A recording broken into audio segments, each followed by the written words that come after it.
All right, so I'm starting the stream right now. All right. How about we continue this adventure? Want to be fun individuals? Give me a recap of last game, but you remember it because I kind of don't. And then we'll continue onwards. So, what happened in our very quick version game last week? Daily preparations. Yeah, That's all we daily did. preparations, right? It was just a chill morning at Oleg's. Yes. I don't remember any NPC interactions. I think we talked with Jesk. The ex criminal. Yeah, his former mercenary partner. He We're asked you trying to to find him. plan how to tackle the bandits. I remember asking Oleg and having a brief conversation with the guards, trying to figure out if any of them was an elf, in which case the deception route would be easier for me specifically. Mhm. No luck on that though, all human. And I think we talked about dark vision, right? Yeah, scouting out the camp at taking at night that there, and Mm. me scouting it out because I have dark vision. Gilly doesn't though, and neither did Groff. So that No. was a little out of the question, since half our party would also be at a disadvantage. Yeah, fighting them would be out of the question, yeah, but scouting it out at least would be possible. And I think one more thing in regards to Kestin, the exiled noble. He talked about one of the mercenaries he was traveling with. And it was about him, Thorgren Sneak. Very tall. He was balding head and a slightly crippled hand on his left hand, apparently. Just enough to raise a shield. He's a mercenary that this group was traveling with, and he just in one night up and left, took everything he could, and apparently went to the Greenbelt, and Keston wants to have him alive.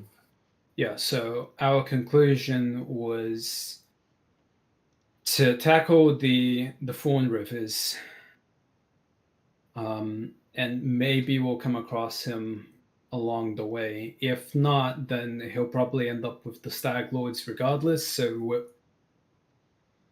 basically it's be on the lookout for that guy, but pursuing him directly didn't seem like the best idea, especially with the Fawn Rivers being a more direct threat to Oleg's. Yeah. And especially now that Keston is here, we can sleep safely that Oleg's won't just be robbed again, or worse, probably. Yeah. Unless the Stag Lord himself just ends up going near. To Oleg's, let's hope not. Doubt That would be terrible. All right, I think that was it, right? So we were just about to explore the map. I think we were about to set out, yeah. Yeah. I think.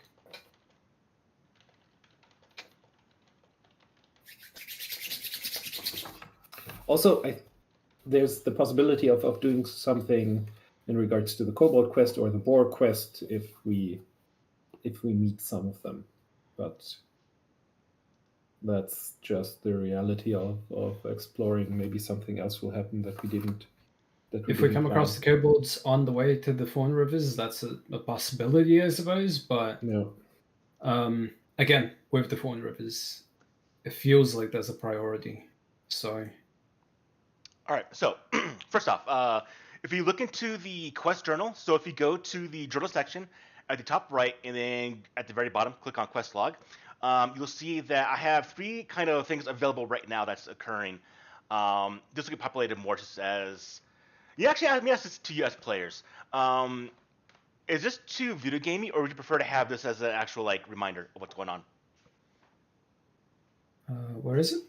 If you go to the journal, which is the open book symbol at the top right, then at the very bottom, you'll see the quest log. Ooh, quest log. You should I see see it. available Okay. in progress, completed, failed, and well, you might see all of them.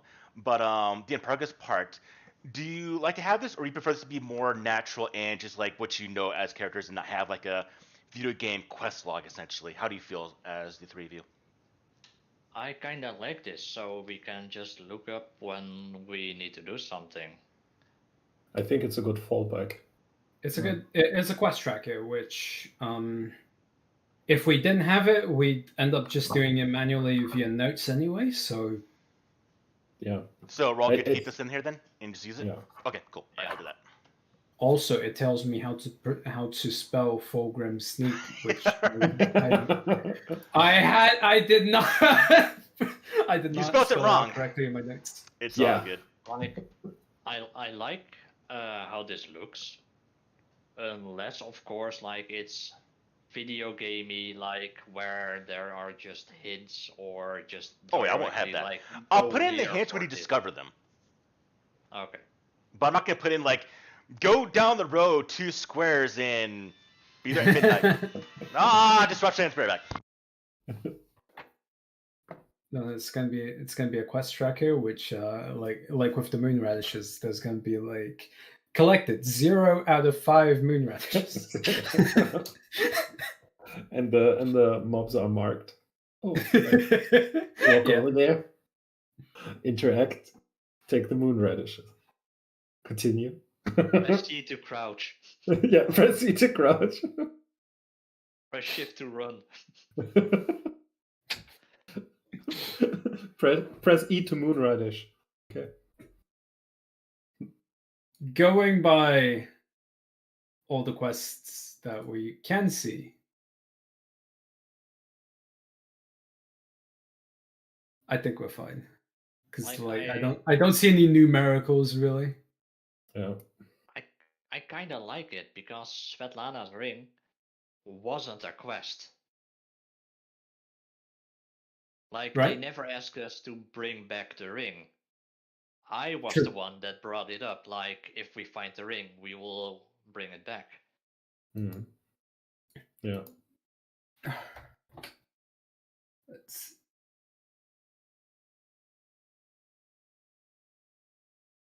But then again, the 3 side quests that were on the board aren't in there yet. So. Touche. Yeah, right. Like, of course, it's just a basic thing, and Paul probably hasn't added everything in it yet. The landing page even was the a quest tracker. The example that I brought up with like the moon radishes, it's not like a video gamey setup because the objective is bring Svetlana a basket of moon radishes. Yeah, we had to find them ourselves, where they were and such.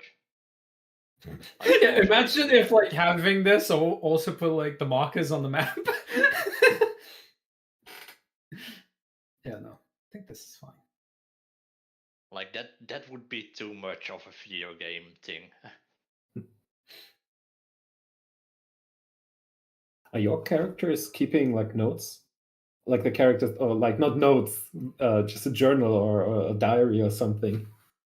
Because I kind of think Gilly is. Like each evening she's like writing down a page in a battered like secondhand journal or something. I don't feel like a refuel would. Apologies, that's the thing of having morning stuff. Every passing day, my mom stops by, gives gives me stuff, and just causes disruptions. Sorry about Paul. No.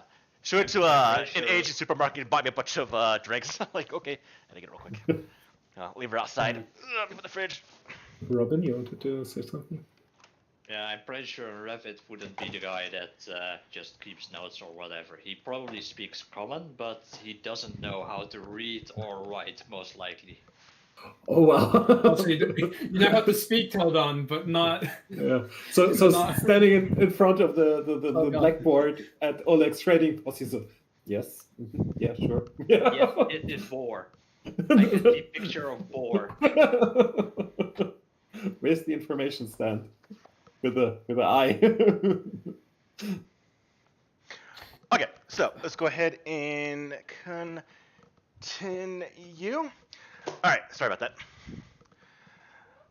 Okay, so we're gonna use the quest map or the quest log from now on. We have Kessel's guards around here. So we'll keep it. It's 6:03 a.m. We just had the daily preparations. Kessel has just asked you to go ahead and apprehend if you can find Fulgrim Sneeg. With that being said, we now have a couple situations at hand. We have the outpost at an uncertain situation right now because the Storm River bandits that work for the Stag Lord, 4 of them, or a group of them, originally half a dozen, did rob essentially Oleg and his wife Svetlana, and had known that for the last couple of weeks or months, and then you just take care of them. Now, the question is, what is going to be the response from this leader, this woman with 2 weapons? Is she going to approach here and try to burn down this place for revenge? Does she even know what happened? Is she going to think something else? At least now, we have a bit of extra defenses in Oleg's because of Keston and his extra guards, leaving you to perhaps pursue this at your own agenda, as well as what to be in with Lindsay and Amiri and Jathal. So, excuse me. With that being said, this early morning, what would you like to do?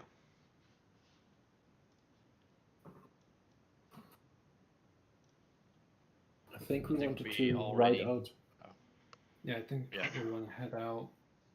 If the Fawn Rivers are on march on their way here, then we meet them halfway, I think is the idea. Anyone correct me if I'm wrong. Yeah, I think that was the idea. Like, Jess also described us the way they took Yes. from their encampment, from the Thorn River to Oleg. So So we about will try 20, to... 24, 25 miles. They followed the edge line of the woodland. Yeah, so we'll ride out, and if we meet anyone, we'll deal with that. But we'll also scout out just their camp.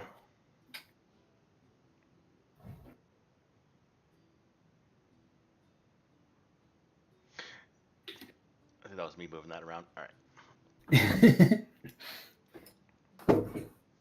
So Is the map correct for everyone else? Is it actually like aligned correctly? Yes. All right, cool. So, yes. All right, so with that being said, So what are we doing? judging from the map,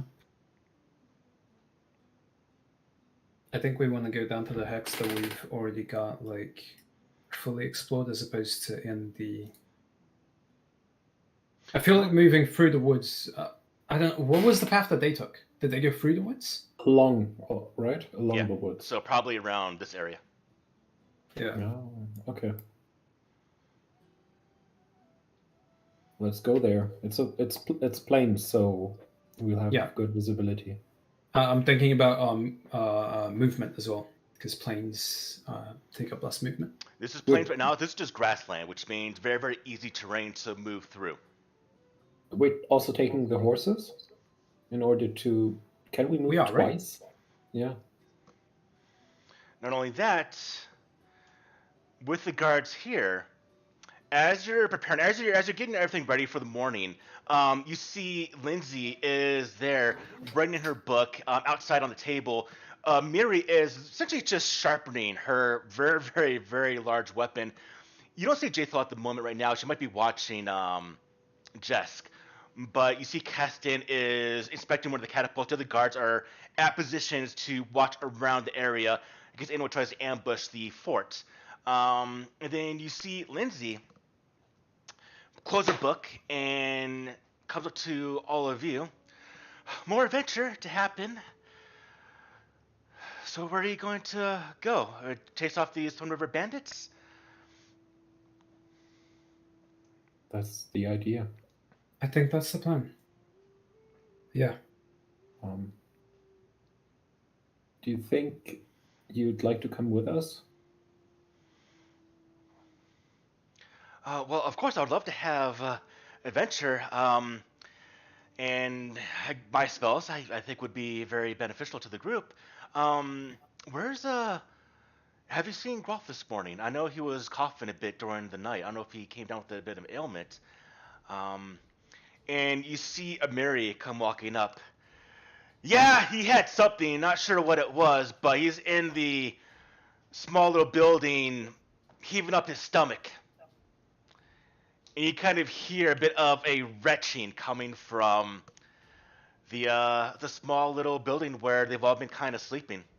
And you see Jathel is there as well, attending to Grolf. And you see Mary come up, and she plants a sword in the ground. So,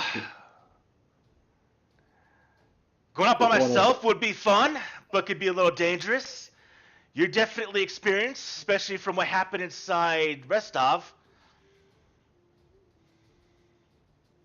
Well, since Grolf can join us to hopefully kill some bandits, would you like to join us? I think she's itching for a fight. I'm always itching for a fight. Yeah. And can Gilly ride? Like, can Lindsay ride on Gilly's horse? And then, so the question is, do you want to bring Amiri and Lindsay? Or just one? It's up to you. I think bringing Amiri and Lindsay would be a good idea in this case. The more, the better, kind of. You know? Yeah. Okay. We have the horses.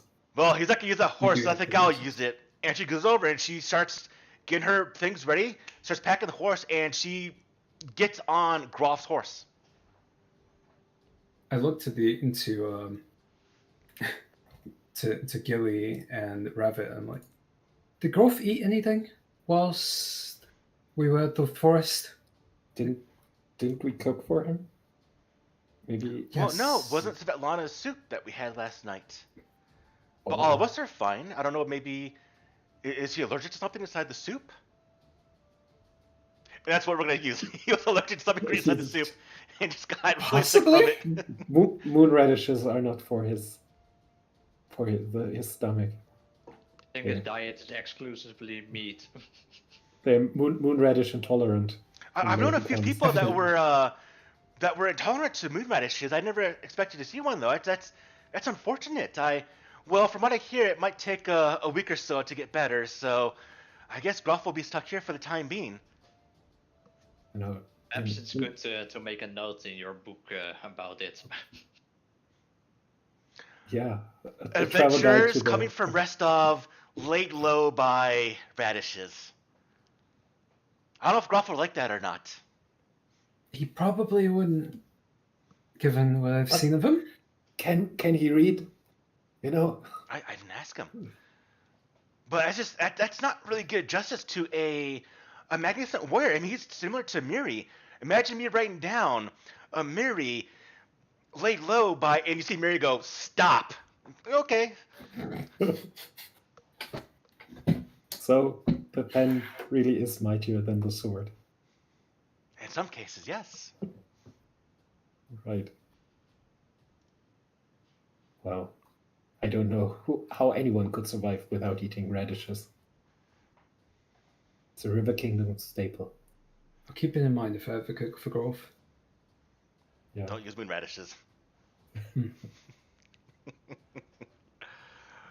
All right. I think spirits are high right now. All of you get your horses complete up and ready packed. Lindsay joins you on the saddle. Gilly. We have Amiri riding on Grolf's horse, and it is early in the morning. The sun is nice in the sky. A little bit of cloud cover, doing a bit of a mix of direct sunlight and a bit of a slight shade. It is the early months of, or just spring, so still a little cool. A little bit of a breeze going through the area. You can see the grass kind of moving with the wind. You have the day ahead of you, gentlemen. What are we doing? Let's go to the southeast. Yep, southeast. All right, so we're on horseback, which means we have two expert actions we can do. And And we can, if you want to, force march, but if you do the force march, it has to be similar to the last one you just did. So that'll be mostly useful in big terrain now, especially if you have horses. So the first exploration activity, the first couple hours outside of Oleg's. One of you move that token in the direction you want to go. This 12-mile section of landscape. All right. I do not have a means of keeping track of when things actually been explored, but I do believe, have we explored this hex? Yeah, forgive me for not remembering if we did or not. This hex we have, yeah. Okay. So I'm going to use this now to show that hex has been explored. So you see that little green outline? Yep. That means that hex has been explored. So it's good to know that nothing's there. So as we have moved a bit of the day, horseback, so not too bad, early morning, we passed some of the familiar sites that we've seen before. Some of the foundations of old settlements, old civilizations that tried to establish in the Stone Lands but were unsuccessful in the means of doing so. The occasional bits of trees you can see off to the west, the Gnarl Marshes, the giant woodland. And for all intents and purposes, as we're moving across, we do not get assailed by any enemy whatsoever. Everything here can be potentially dangerous, but you see a bit of wildlife off in the far distance. You see what might be a bit of bears, you might see elk, and the hawks flying over the sky, but nothing is interested in your group as you travel. For the second exploration activity, what do we want to do? We do see a little bit to the south, the grassland is starting to get to a bit of a less flat and more of a hilly-esque terrain, which would mean that things will be a little more easy to hide, and navigating, moving, will be a little more treacherous. Not dangerously so at all, but it will take you a little more time to move across the landscape, as you might have to go around certain things, and the horses and you yourselves might tire down a little bit more. Just describe to us 20-mile about distance to the enemy. And you've just gone about 12 miles. So okay, we do have the map. Theoretically Let me do this. I'm going to make this Stonelands map available as well to all of you. I think it would be about here. I think it might even be here. Like one hex is 12 miles, so it should be around here, I believe. Yeah. Oh, we did explore this hex as well. So I'm actually, I forgot. Let me available that one because we did explore that one. So this hex here, which is where the moon radishes were. So that was also explored. So that's the moon radishes. And I think that one is just this. I think from the moon radishes, maybe 2 hexes. That would be 24 miles. And we're already 12 miles gone. So I think it's actually here. You but think? if we go inside there, well, we gotta go around the woods anyway. So I'd say that's we head there.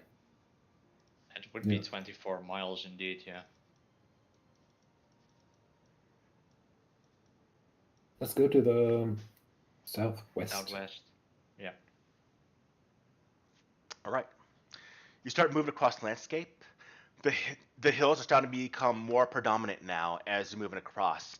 The sky is still nice and clear. The weather's still nice going, still easy. And if you weren't inside dangerous, untamed wilderness, this could be something of just a relaxing travel.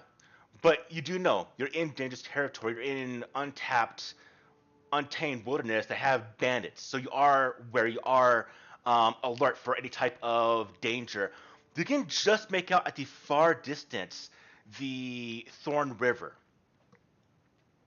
But as you're going through here, your just initial observation does not show anything, which means we need to do a bit of potential exploration. Nothing stands out. Nothing large, except for maybe the possible river that's just to the west and southwest. So, your second day is done here, which means we arrive finished in this territory around 5 o'clock. that the Thorn Rivet there on that X? You can just about see it. Yeah. Mm-hmm. Yeah. You can just make it out in the far distance. You get on one of the taller hills in your area, you can just see the banks of it. Yeah, am I correct? Yeah, sorry. Go ahead. If they camp out if their camp is on the Thorn Rivet, then it'll be one of those 2 hexes. Then I assume. Yeah. So the question is, do you want to stay here? Sorry, go, Robin. I think it might be there in the woods because, well, a hideout would be difficult to see in the woods. No, that makes sense. Okay. Did we use our 2 exploration actions? Yes, we did. To move here and to move here. So the only thing that we could do is a forced march so we'd have to continue moving, but we don't know if it's safe to move in there, but also don't know if it's safe to rest either. Stay put and rest here and explore this hex, because it could be here, you don't know. But as moving, even Miri goes, if they're bandits, they're probably stupid, but even I would know to stay inside the tree line if there are any chance of us being seen. Most likely the bandits will probably be there. Not in the open, unless they are truly stupid. Gilly asks us, should we make camp in the tree line? Try to stay hidden as well as possible? We'll have to look for their camp either around these hills or around that tree line. Yeah. Where exactly they are, I'm not sure. Both hills and the tree line could provide cover for them. Lindsay speaks up. Well, there are hills as well as trees over there. If we have a campfire, I'd potentially start a fire with the trees, but it would potentially hide the smoke. Or if we have a campfire in the hills, it would hide any direct line of sight, but they'll potentially see the smoke in the sky. As long as we don't start a fire too early, we should be fine. And probably the days are not that long. They also need warmth and something to cook with, so they'll need a campfire as well. It's two-way street. Yeah. But I am curious. The hills here. What do you think the hills hide? So much treasure could be inside these. They could be. They could be holed up in a cave, for all we know. Oh, I didn't think about that. Maybe this whole Thorn River bandit thing is just a name to throw people off. They're just the green. Are they that smart? Bandits.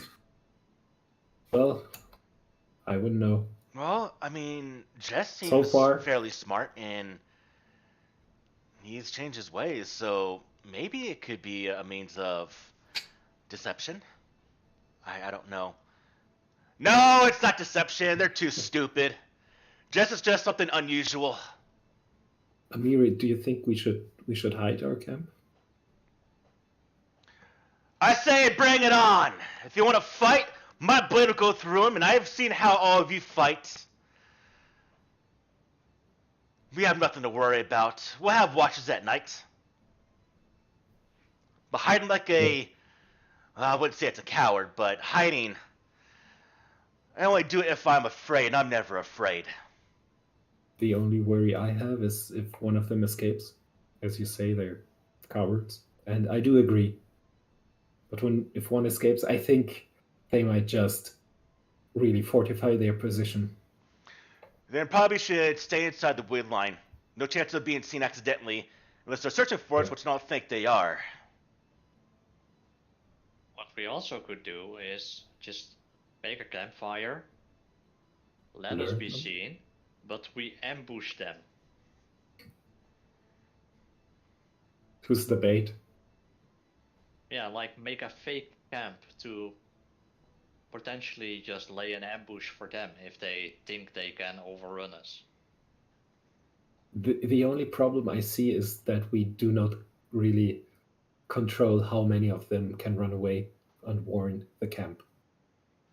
Because I think if we want to just decapitate the dragon, just kill the camp, and no one will be the wiser. That would be We're not I familiar think, enough with the area to set up a proper ambush, I don't think. Yeah, let's lay low, even though it's probably not the right way. And we could maybe have a look out for board tracks. I think Amiri would like that, actually.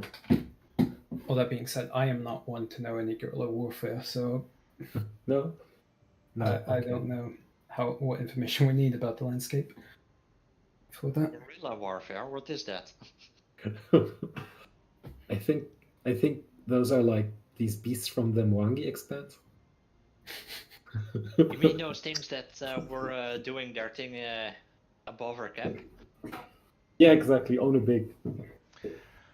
I saw that wanted poster on Oleg's, this tusk gutter. I'd love to have my chance at fighting a beast that's given so much trouble to the area. Could we, like, as a downtime activity, try to track it? Wouldn't be downtime, but it'd be something that would be available in the hex. I would say during the exploration, if you have to explore the hex. I'll let that be a thing one of you can do. Okay. Right, now the question is though, do we force March to move, or do we stay here and camp out here? I think we stay here, right? I think, yeah, at the edge of the hex we make our camp, just near the woods, I think, we'll go, in the woods. We'll go bloop there. I think that's where we made the camp last time as well. Oh, look, it's the bodies of the two bandits. Oh, is your camp here? I think we camped very, very near here, yeah. Yeah. Alright, 1 second. I think it was that hex technically, but it was like right at the edge of it. Yeah. Was it this hex or was it the other hex? It was. I think it was that hex technically, like mechanically speaking, it was that hex, but we were right because on we its can reuse all campsites. Shall we? We came across on the map then. Bandits came across them, but and one bandit. They were not Fawn River bandits. Yeah. Curiously enough. One bandit got away though, so. So I'm going to use this as old campsites. We do know that one is inside the area. That's huge. It's for giants! Giant campsite. For colossal creatures. Alright, so we use this here. So we do know that there's old campsite there.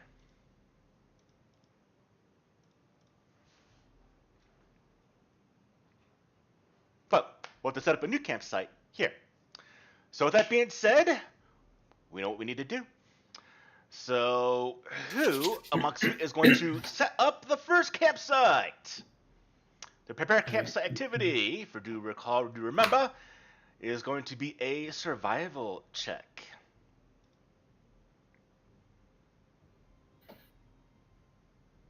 So, Gilly could try preparing the campsite. Your survival is not that bad.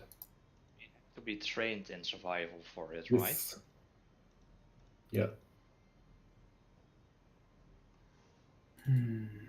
Let's see. So Lindsay will be watching the horses as we are preparing the campsite, and I'll have Amiri help out aid whoever's going to do the prepare campsite. Like, I have a +5. Is everyone okay with that? Go for it, Gilly. If you want to roll for it, go for it. All right, as you're looking, Gilly, how are you where are you looking? What's your ideal spot when you're looking for a campsite? I think the important part we talked about was that there's enough tree cover to obscure smoke, and enough tree trunks in the way from the plains that we are not easily seen from this edge of the forest path. So I think just going into the forest and then finding a spot where it's densely forested. Okay. And maybe even a bit lower than the surrounding area.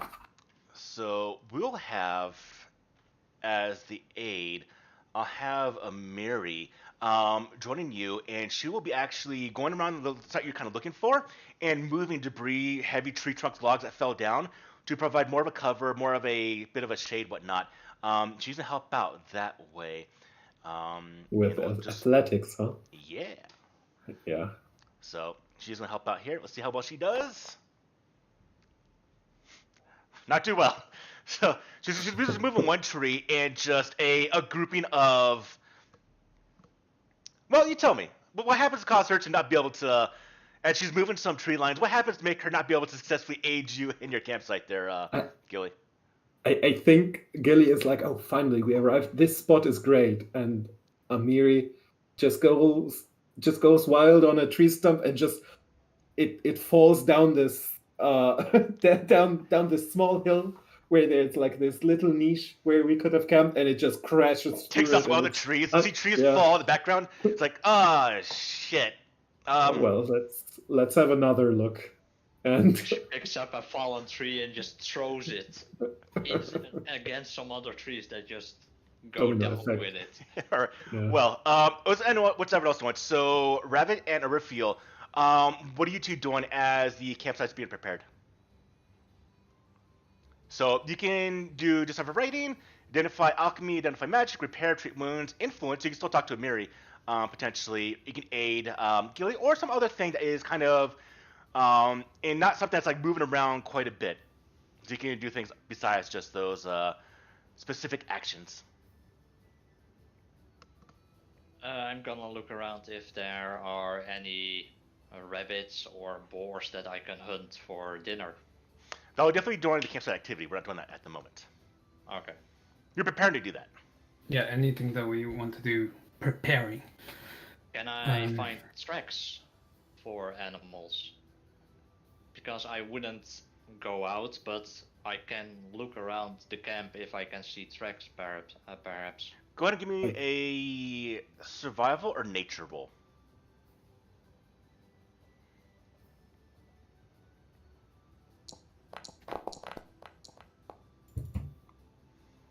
There are tracks, but it's just as you're following the tracks down a little small hill. It's like fresh deer tracks, fresh like boar. Like, okay, good game. As you're following it, you see a giant tree that Amiri pushed falling down towards you. You have to jump out of the way, and it just demolishes the track line. You hear up on the hill, oh shit, as Amiri walks away. Didn't see you down there, unfortunately. This barbarian is a liability. It sounds like an Amiri thing, yeah. All right, what about you, Arifiel? Can I do the same but with a nature check instead? Sure.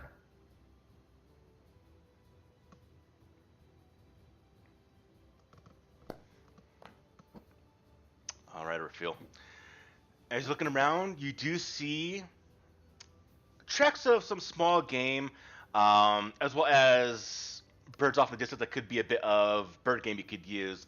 But you found what looks like a rather easily tracked, kind of like boar track that has a couple of them, and pretty much a larger group might be easier to find when it comes time to actually look for them to hunt. But you do get a initial lead on them. Which leaves, as this is happening, to Gilly. Give me your actual survivor roll to have this camp set up. Let's see. Oh God! In the chaos, Gilly is not able to use any of her knowledge of the woodlands to find a suitable spot. Yeah, fortunately, it's not that great. It'll work, but it's not the best. It'll be a little bit of trouble as we're doing this. All right. We now move on. That takes a little bit of time. Night sun starting to go down a little bit, starting to get a little bit colder. We now move on to step 2 of camping. So I'm gonna just go let you all do this. I'm not gonna intervene at all. I'll let you set the pace and time you want to do. But the question is, do you want to do campsite activities, or do you want to go directly to consuming food and moving off in the morning?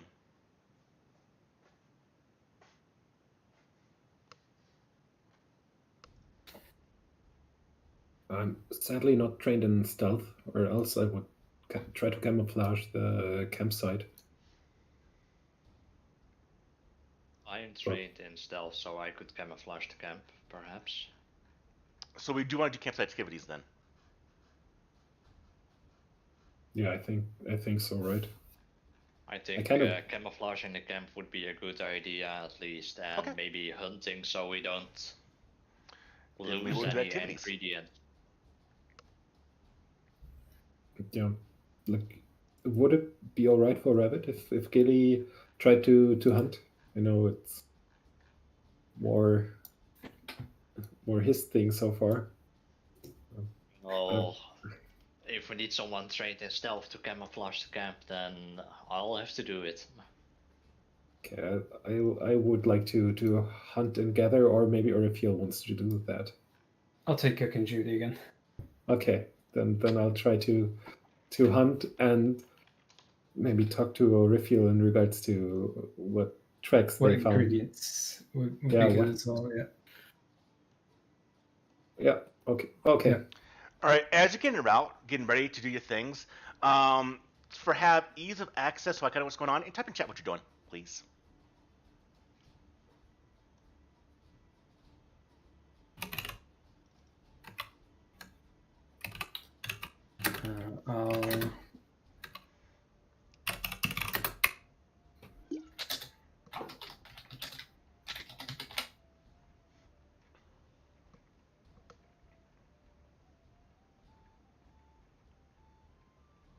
Can I get like a does it come with that action 1 thing as well, or do I need to type that up? No, just type in what you can do. Can I get like okay. Something or the other, a bonus from Orifiel's nature check for Orifiel. I'm gonna give you a small little bonus. Okay. All right, as we're getting ready, Lindsay, is it okay if I try to help out and play some music? So I always try to have everyone in a good mood, or do you think that might be too close to potentially drawing danger with the bandits? In game terms, in mechanic terms, it won't do anything, but I'm doing fluff-wise, so so you know I'm not trying to do it that way. Okay. I remember the mechanics roughly. It's the fact if we keep doing more of these actions, then it gives increased chance of encounters. Yeah, she's pretty much asking above board to do the name of the damn thing. Boost of confidence. We start playing music, but fluff-wise, she's asking if that's good because it might draw danger from the bandits. So she's asking, is it okay if I? Hypothetically speaking, if it does draw any danger from the bandits, I think Amiri is more than welcoming for that. You hear from like outside the campsite. If they didn't hear my tree falling, they're not going to hear your loot, Amiri or Lindsay. That's a good point. And so Lindsay starts to play her lute. As y'all getting ready, so as Gilly's getting ready to go out and hunt, as Rabbit is camouflage campsite and the camp show is being set up, Amiri comes by. All right, give me your weapons. Your main ones that you use. I see you don't take quite care of them as you should. So I'm going to do you a bit of a favor and have them a little more sharpened next time you use them. And she sits down next to actually kind of next to Orifiel, and she has her own version made of a sharpening whetstone, and she starts to sharpen her own blade, and she's waiting for all of you to essentially present her your own weapons. I think Gilly is going to take her longsword with her. It being a +1, it probably keeps an edge easier. Easier, but not permanently so. Still, she'll give the Gisarm to Amiri, saying it's. I think it could use a sharpening. Thank you. You're welcome. And predominantly, I keep a quarterstaff on hand, so I don't know how you sharpen that. I do have. Well, I can see the quarterstaff. It's not going to be sharp, but you wrap it on it's all wrong. I can show you how to have this wrapping done in a better way to be able to handle better. I need that especially with the way I handle my sword. All right. And she starts to Familiar? rewrap the binding on your quarterstaff. I was just Suddenly it's a imagining. +2 quarterstaff. I can already make it a +1 myself. But I just imagine Orifio gets the quarterstaff back and it's a spear now. They got a It's just a pointy stick now. Yeah, exactly. All right. So Amiri is doing. I'll tell you what she's doing after everything's done. So she's starting to sharpen all the weapons. She can also do arrowheads as well. So keep that in mind. I lay down my short bow next to her and my quiver of arrows as well. All right, and she starts to get to work as Lindsay is playing. As all of you head on out. So we're going order of the typing. So Gilly, you start to head on out into the. Pretty much. Thank you, Gilly. You start to head on out, and you do receive that +1 bonus I'll give you from that initial observation to try to find tracks. And as you're going out, because of your initial finding the campsite, the bit of noise makes all of your activities at -2. But +1 because of what the help out, and another +1 because of Lindsay, so no penalty on your roll as you look for game. Go ahead to that board, Gil. Go ahead and give me. Let's see, what was it when you're going for hunting? Survival, I think. I think, is it 2 checks or is it survival or just that? Hunting, lore, or survival. So if you have either of those, use those, please. Let's see. Oh my god. Woke up on the wrong foot today. What's going on? What's the failing condition for this? Seems like a crit fail. It's luckily not a crit fail, but it's a failure. So you actually find a little bit, not many, but you find essentially. I'll put it in the group donkey. They already had a ton.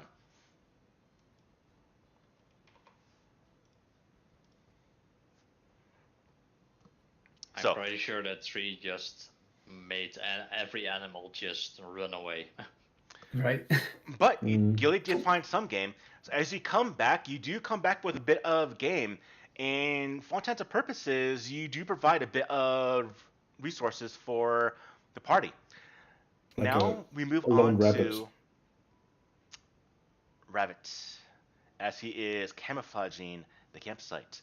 Rabbit, go ahead and give me a stealth roll. This will be at -2, but +1, so -1 total because of the unfortunate conditions of the campsite that Gilly did find.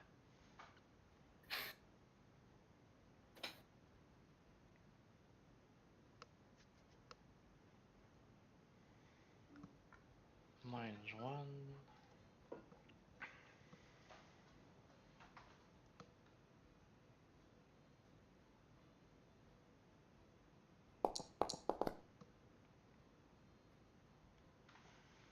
All right. So that is a success. And so you start to set up and you're, well, how do you told me. How do you help camouflage the campsite there, Rabbit? Perhaps by putting something over the fire so the smoke gets blown into the woods, basically, so it doesn't just rise up in the sky. Okay. You're already inside the woodline, but you do a bit more of getting into like the thicker parts of the canopy where hopefully it's just going to get dissipated and not have any more signs of a campsite being there. Fantastic. Successfully done. Next we have the meal being done. So are you cooking a basic meal or are you cooking a special meal there, Raphael? We'll go basic again. All right. Keep this simple. All right, so using cooking lore, this is going to move on to step 4, isn't it? No. Oh no, yeah, we do that actually when we're ready to go. So you're just cooking right now. Yeah. We do the roll actually we're about to eat. So that's about 2 hours of time. So it's currently around 8:34 p.m. So 8:34, still a little early in the night, but there is 5 of you now, which means the total campsite is only going to be done. Watch or sleeping 10 hours is all that needs to be done. All of you to be on watch for 2 hours individually. Gilly's So if you going to sleep ask right now, maybe- you wake up at 6 a.m. Gilly will ask, maybe we should try to get up early and maybe we can get the jump on them. Maybe. What does Yeah. everyone think? I think 6 a.m. is a good time to move out, I think. Yeah, so let's eat and go to sleep. As Lindsay is kind of done playing her lute, it's a very, very nice tune all of you are enjoying. As you're getting ready for Arifiel to serve out the dishes, Lindsay, that smells good, Arifiel. Amiri comes by and hands the weapons back to all of you. They're much better than they were. They'll get a little bit duller once they're used, but you should notice a definite effect on an upcoming battle that we're going to have. So Amiri's actual campsite activity is to enhance weapons. Your next actual encounter, all your weapons are +1 damage. Nice. All right. As food Okay. is being served, go ahead and remove 10 rations, or remove 10 ingredients from the party donkey there, Arifiel. I think that is all. Let's see. Party donkey. And also 5 rations. And now, Okay. go ahead and give me a cooking lore or survival check. I think you have cooking lore, correct? Yep. What are you cooking Right, there, let me Arifiel? just- What's the food for tonight? What's the game? Would you use the game that was brought in? We had enough food from the previous hunts. So you do use the game that Gilly brought in. Gilly, what did you bring in? What food did you bring in? What did you find out there? I think like From a failed roll, what did you find? one hair, and it's not like a fat or plump hair. It's just like skin and bones. Had a harsh winter. Was the only thing she could scrounge together.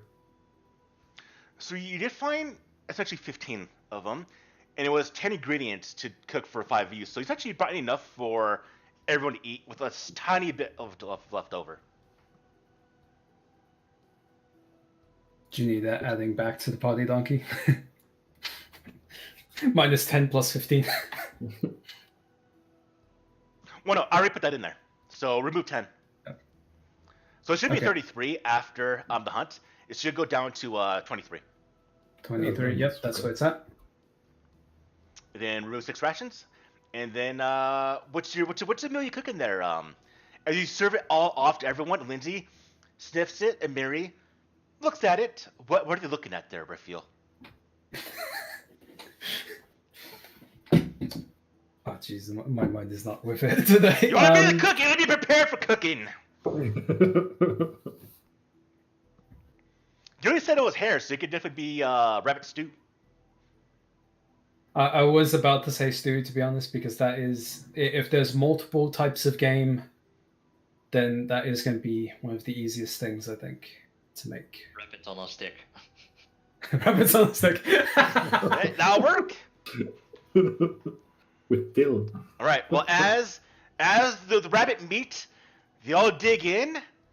How was the taste? Give me that roll, Raphael. Did you All cook right. good? Or are we gonna continue?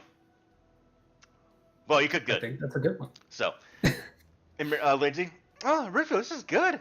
The seasoning's really good. In the chunk full of Miri's mouth, this is very, very good. Almost want to go game out some more right now. Here, Lindsay, you're small. Take some from Lindsay. and start I eating think it. herbs around the woods help to bring out the taste from the rabbits. Alone, either wouldn't be quite the same. They just read down her book. You would think most adventurers would not be wanting to think about seasoning on food because survival.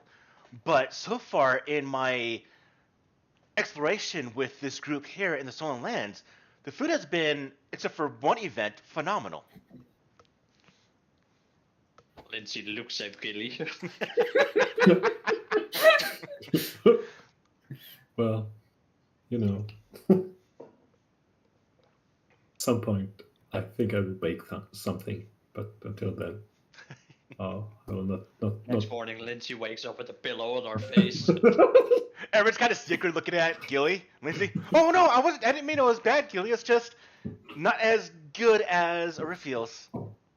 I think it's important that we are honest to one another, and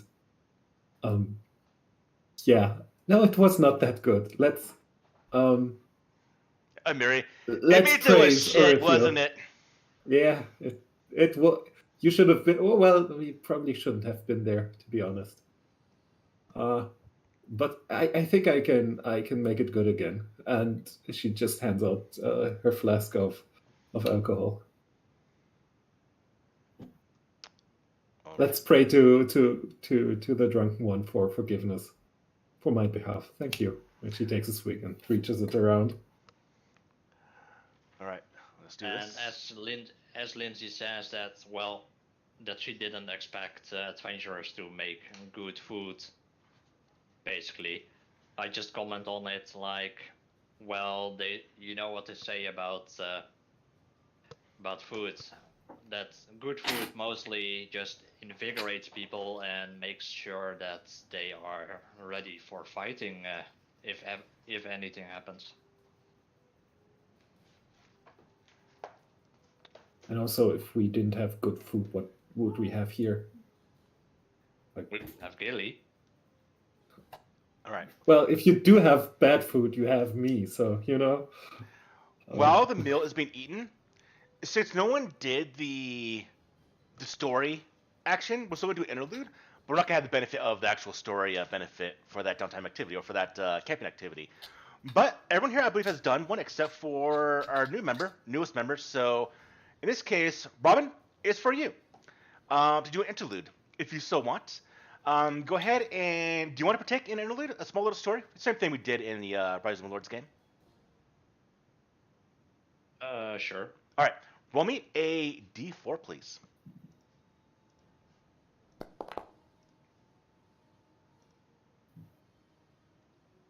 All right. So, for you, Rabbit, as everyone sits around this meal, this campfire, talking, a bit of joyous activity, thinking about the bandits, you're going to tell a bit of a small story, a tale of your greatest love, which is something that's either been found, it's lost, waiting for you maybe back home. But what's something that you love? Could be an object, could be a thing, could be a person, could be a place, could be an idea. But something that you have or lost or are wanting to find.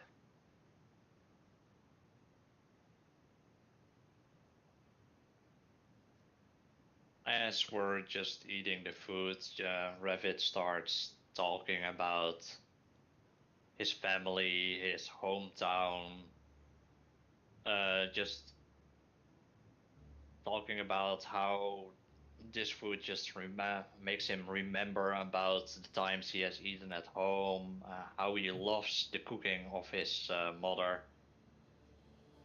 And as he keeps talking about it, like he starts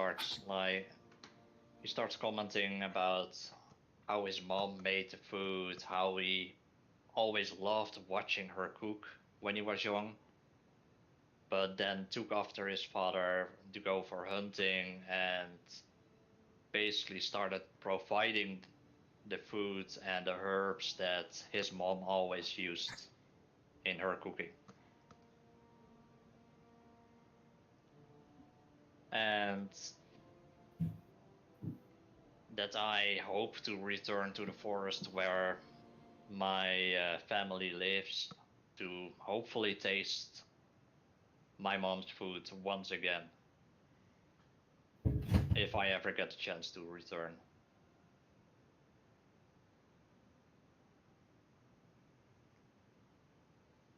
Gilly is a bit hesitant.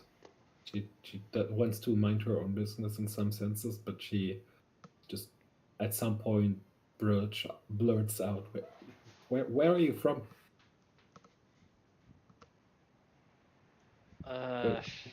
Where is this homeland?" I don't know the map of this game, to be honest, but it's not near here. It's not near Restov. It's quite far away into the hills. Like, my people just trek around. They don't stay in one place for long.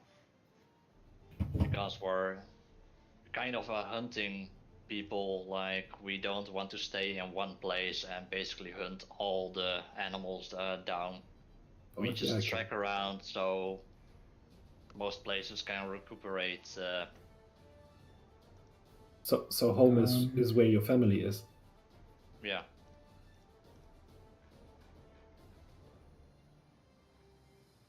I can see that. You don't know what region you came from? Well, one time we're in that region, and the other time we're in another region. Like, I'm curious as all if I knew what kind of plants and animals were common in your region, that it could be possible to bring back the taste of home. Is all. Before I started traveling to Restov, since they were looking for adventurers, and my people always had like that we had to go out on our own, just try to find adventure, bring back tales we can tell to our people, and basically learn more about the world ourselves before we settle down somewhere. The last time I spoke with my family before I started traveling here, I came across a group of mammoths, I believe.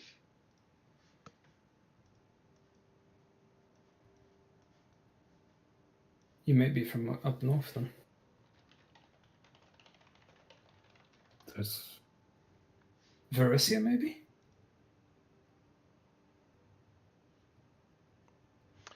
You know about Varissia a little bit. Hmm? You know about Varissia a little bit. Well, since my people don't read or can write, I don't know the name of the areas. And we Kitsune don't... we don't often make contact with other beings, like humans, or... since we're kinda on our own most of the time. Could I... Recall law is it's a secret check, isn't it? Meaning recall lore is a secret check, yes.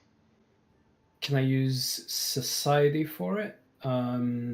Maybe if I've heard tales of people like Ravit.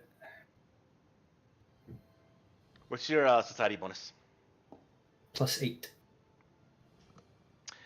Does not come to your mind. Okay. Worth a try.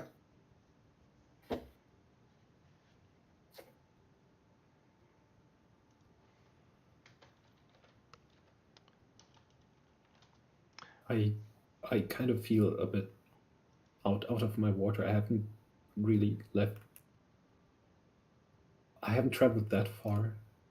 There wasn't even to Namiria, or I think Restov was the most to the east I ever gotten, and Pitex was most to the west I ever gotten.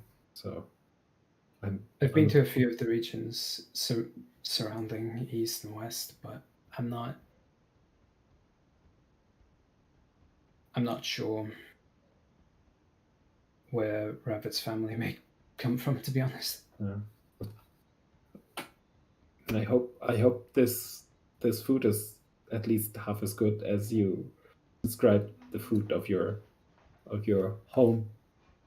It tastes quite singular. The food you get from your parents, especially. It's really good. I enjoy it. It definitely makes me remember about it. So it's definitely good food. Gilly just nods, continues eating the stew. Good soup. Good soup. That's good soup. Very good there, Rabbit. Everyone, make sure you have 1 hero point. Rabbit, take 2 hero points. Or have 2. Don't take 2. I wanted 3 hero points. No.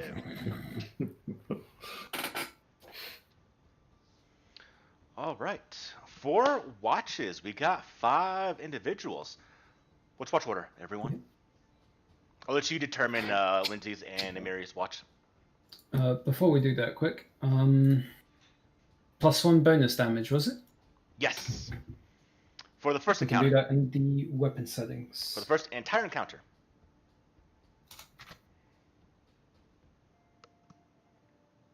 Okay.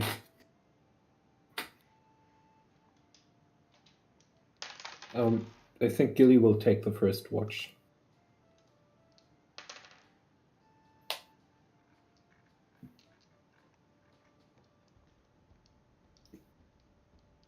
I'll take probably the watch around midnight, since I can see in the dark.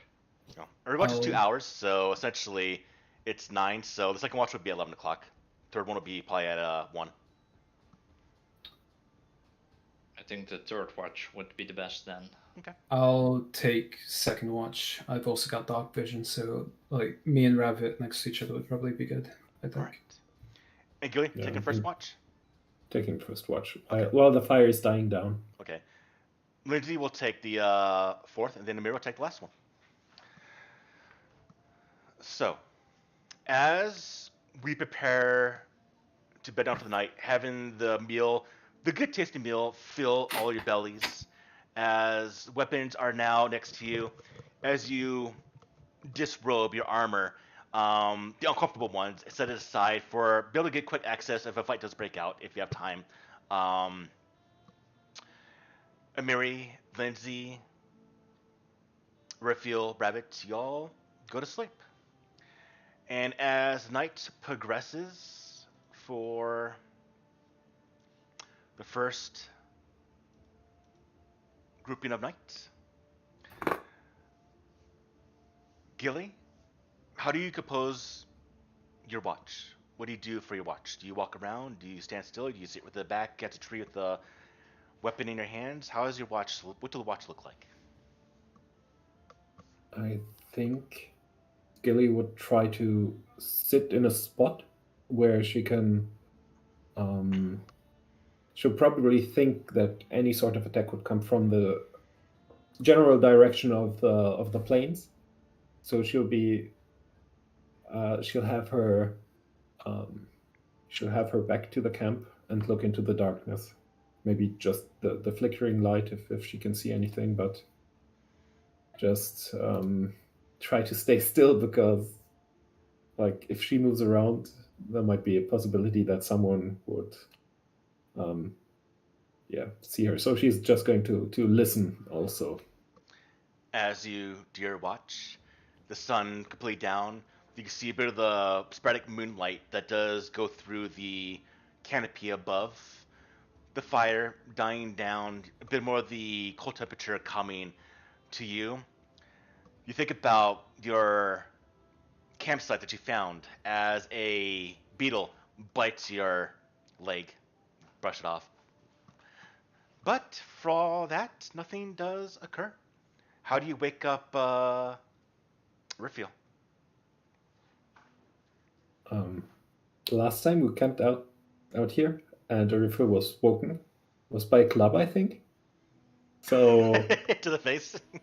Yeah, So Gilly is going to try to be extra gentle, like Orivia, hey, Orivia, and like take out like something to poke Orivia with, like Orivia, wake up!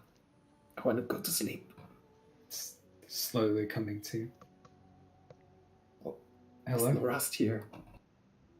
Yeah, Lorast would be like on the side as well. Yeah. I can take like Lorast for like your watch. Lifting myself up. Yeah, sure. Doesn't really fight, so he seems to like you anyway. And he's warm. I like that about Loras. Okay. Gilly, you sit down for the night. Restful, Gilly. Raphael, how's your watch composed?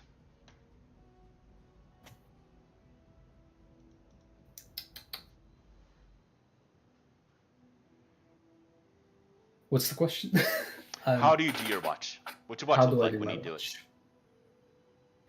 If we had a camera there panning around, what do they see you doing for your watch?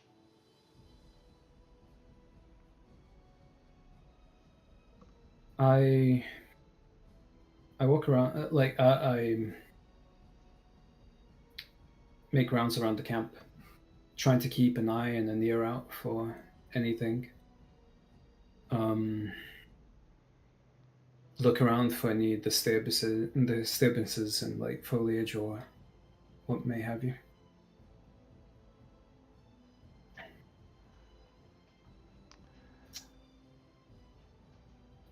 As you're doing your watch,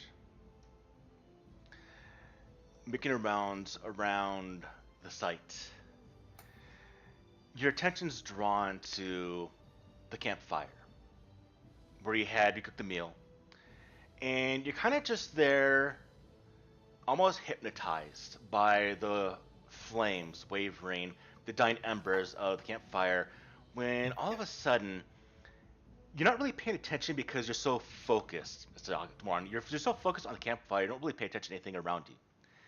And you're just kind of watching, mesmerized, as it kind of builds up. And you see this scene of a father and a mother at the campsite, but in a form that you can see through. Like they're not really there, but you can kind of see them. Maybe a spirit, maybe a ghost. You're not quite sure. The father is there cooking maybe the same type of rabbit that you cooked earlier in the day. You see the dog that's accompanying the father and the child goes running off. And the boy, about maybe 8 or 9 years old, stands up. Jilly, come back! And the kid runs off into the forest area. You even see some of the the leaves and undergrowth kind of move as this spiritual entity moves through. And then everything kind of just fades away. And you find yourselves after about an hour just kind of blinking, realizing that you just kind of watched some unusual thing. But you don't feel any sense of danger. Just, you got a glimpse of maybe an echo of a memory of the past. But after 2 hours, your watch is done. How do you wake up, Rabbit? Before we go, what's your thinking after you get back to your own senses, your own control? You look around, everyone's sleeping comfortably. You see no signs of that scene at all. That was kind of intermixed with your own campfire. It's now just your stuff, your party's stuff.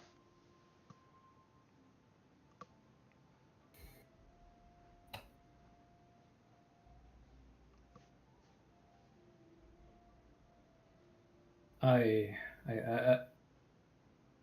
contemplate it for a moment.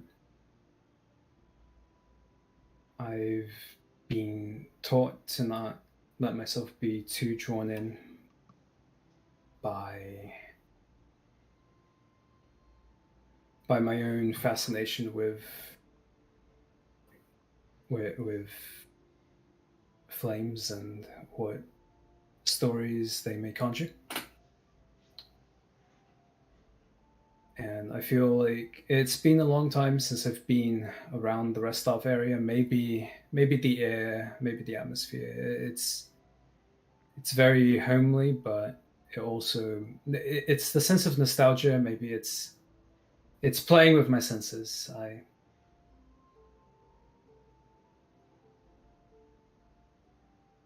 I will continue to ignore it. Okay. How do you wake up, Revit? As my shift is coming to an end, I go to Revit's tent, and I'm reminded that on the odd occasion I've seen an ember within Rabbit's eyes as well, and I pause. And then I crouch down. With my staff, I just give him a little poke. Rabbit, you wake up. See if he steers in any way. Do you, Rabbit? I slowly wake up from being poked. Just a light, gentle little poke. Universal way, wake people up, just poke them with a stick. Wake up! Evidently, we're light enough sleepers, so it works. Like we Kitsune are light sleepers basically, and if there is a sound or a poke or whatsoever, we tend to wake up because we are always alert. You're always in your hybrid form, right? So like, as I go to poke you, I imagine your ear just starts twitching. I just open one eye and you can see the glowing ember basically just appear slightly and then fade away. And I look up at you and already my time, I guess, to take watch. Yeah, about time. Do you want the campfire still for some warmth? You say you like to operate in the dark. Not really needed, but I'll let it burn for as long as it is still burning at least. It's got some life in it still. I'll leave it to your discretion. All right. I wake up my wolf Nova for the watch. I grab my bow. I equip my quiver with arrows and move out of the tent to prepare for watch duty. So, Revit, how's your watch look like with you and Nova? I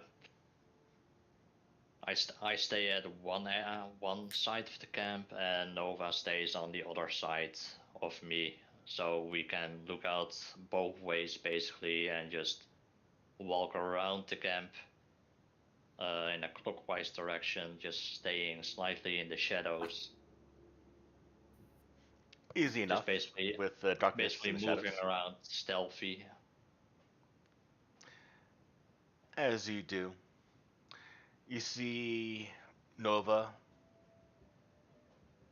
goes after some small. Doesn't go after, just sniffing around, investigating the area. You see Nova at one point sees a snake slithering away, bites it real quick, and then the snake just slithers off. You watch a bit of the slight drop of early rain kind of falls, but then quickly goes away. But your watch has nothing of a importance. Nothing to sell as the group. You're fine. Who do you wake up next? Lindsay or Amiri? believe it was Lindsay's next on the list. It's up to you two. It's up to you three. Yeah, ship's fine. I walk up to Lindsay's tent. Just tap her on the shoulder, softly. Oh, is it my watch? It's so late. Okay. Thank you, Rabbit. She. Well, it's you can take watch, or otherwise you can sleep, and I'll wake up Amiri if you prefer that. No. I'm already up. I can do it. And you see her put her rapier in the scabbard. She takes her short bow, and she goes next to a tree, and just kind of sits down, thinks about it, climbs the tree a little bit to a little bit better vantage point, and just kind of sits there cross-legged, the bow in her lap, arrow on the bow, and watches the surrounding area. As you drift off into sleep, Rabbit, the last thing you hear is, I can't see anything.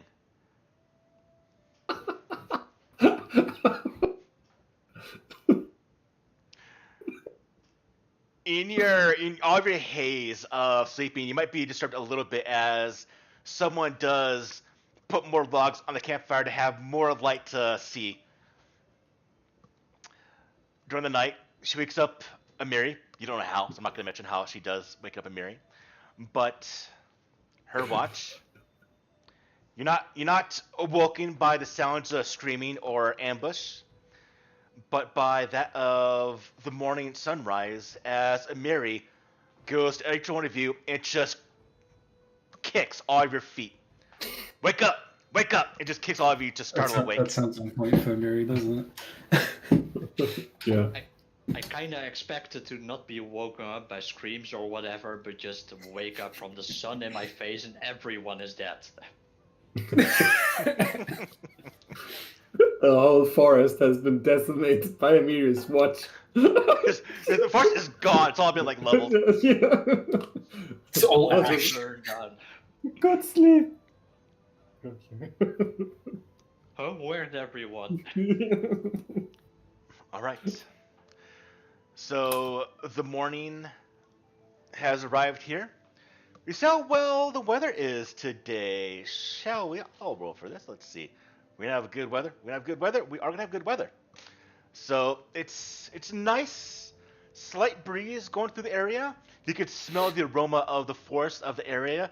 The insects going about, the sounds of wildlife, birds moving about, monkeys, small animals, small game moving about. Your campsite, which is not really well made, but camouflaged pretty well by Rabbit during the previous evening. Hey, we didn't get bothered by the monkeys this time. I called that one. Yes, not bothered by monkeys. But they had a cameo in that one conversation, so we were not spared their presence. Right. And We'll before we forever do remember the the monkeys. morning preparations, do a typical 5-minute break for everyone. Oh, that's good I'm idea. gonna grab myself a cup of water. Yep. Bio break.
Woo. Just finished painting my 2 Star Wars minis. I like them.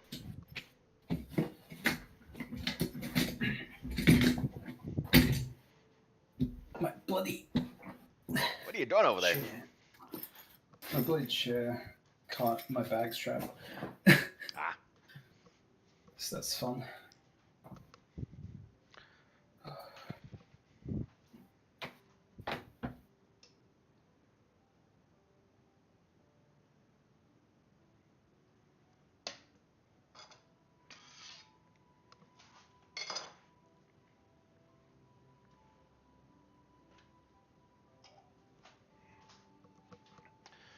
That is one more doorway done. All right. Aye. I'm gonna print out an entire starship for my home group. Nice. I'm gonna surprise them with that. All right, let's see if we get the other piece made done now. Got my water. Nice, I did too. Got my water. Can tell Oh, I'm no. British.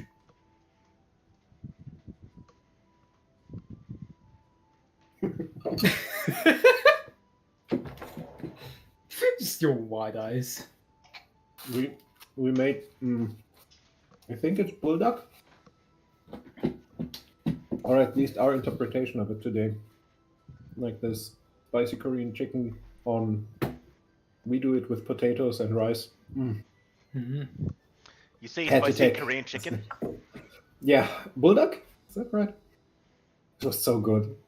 Like this gochujang, gochugaru, soy sauce, wheat, sugar. Oh God. Yeah. I'm not hungry. It's just I sitting misheard there. you slightly. I misheard you slightly. You said wheat, but in my mind I registered weed. And like- I mean, it could be part of a Korean meal. THC infused chicken.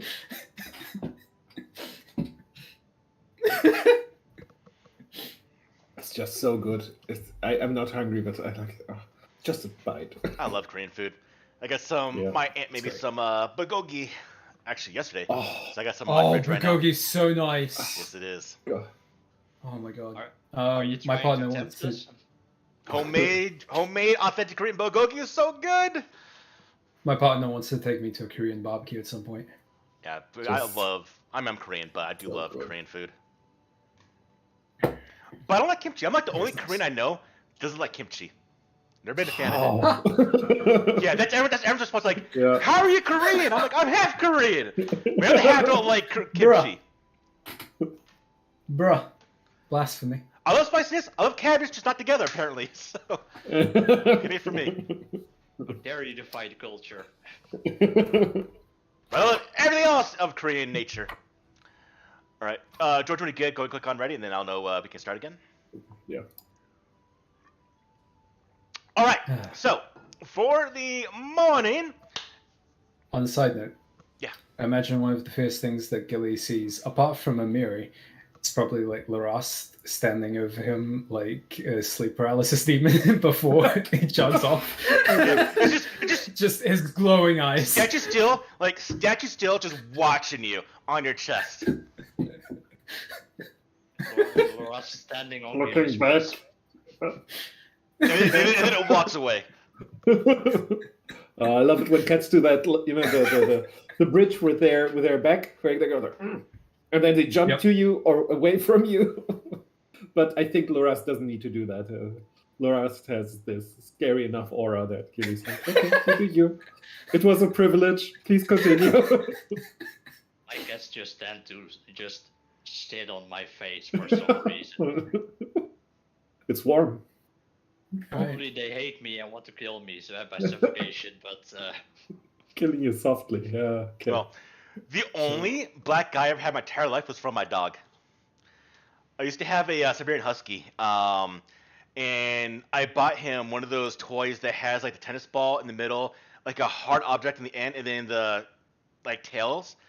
And it was made of like a very, very heavy denim, so very strong because you would destroy toys immediately. So I bought this thing, and it lasted a long time. So I remember I was sleeping one day, and I left my bedroom door open so he can go in and out if he needs to. And when he plays with this thing, he would grab one of the ends and just swing it around like crazy. So in the morning, I'm like, it's like 6 in the morning. I'm laying in bed at the side of the bed, and apparently he comes to the room and has in his mouth the tail end. So the heavy butt end is at the swinging side. All of a sudden, I'm like, pow! I'm like, what the hell? Thought I was being attacked by someone in my house, and gave me a legitimate black eye. Go to work like, who's you gonna fight with? My dog. He kicked your ass. I know. If Yeah. you Yeah. that's a morning star. Yeah. Great. Just a That's flail great, I weapon. swear. Trained in martial weapons. It's a great dog. Right. Great husky. Yeah. All right. So, Let's see. Morning ritual. I imagine Loras, like, do we want to go through morning rituals? I mean, it's You the started. usual, Let's isn't it? You started. Go for it. What's your morning ritual there, Raphael? You've already said about how Loras takes a bite of my wrist every morning and then licks it healed. I imagine he also takes note over the wrappings that Amiri has done on my staff. Just takes a feel of it, like scratches them slightly. It's done well, so it doesn't like fall off immediately from Laras's paw scraping. I take my time taking in the surroundings, and I gather some herbs, and I prepare a few elixirs. All right. As you're doing that, Lindsay is going to the horses and brushing the horses, making sure they are fed, being groomed. What do you do, Gilly, for your morning ritual? I think taking care of the armor that she took off for the night and donning it, just preparing everything, having a look at the sharp guisarme that Amiri sharpened, and Definitely sharpened. then in full armor, sitting down and praying to Caden Kalium, just so he blesses our expedition, giving like the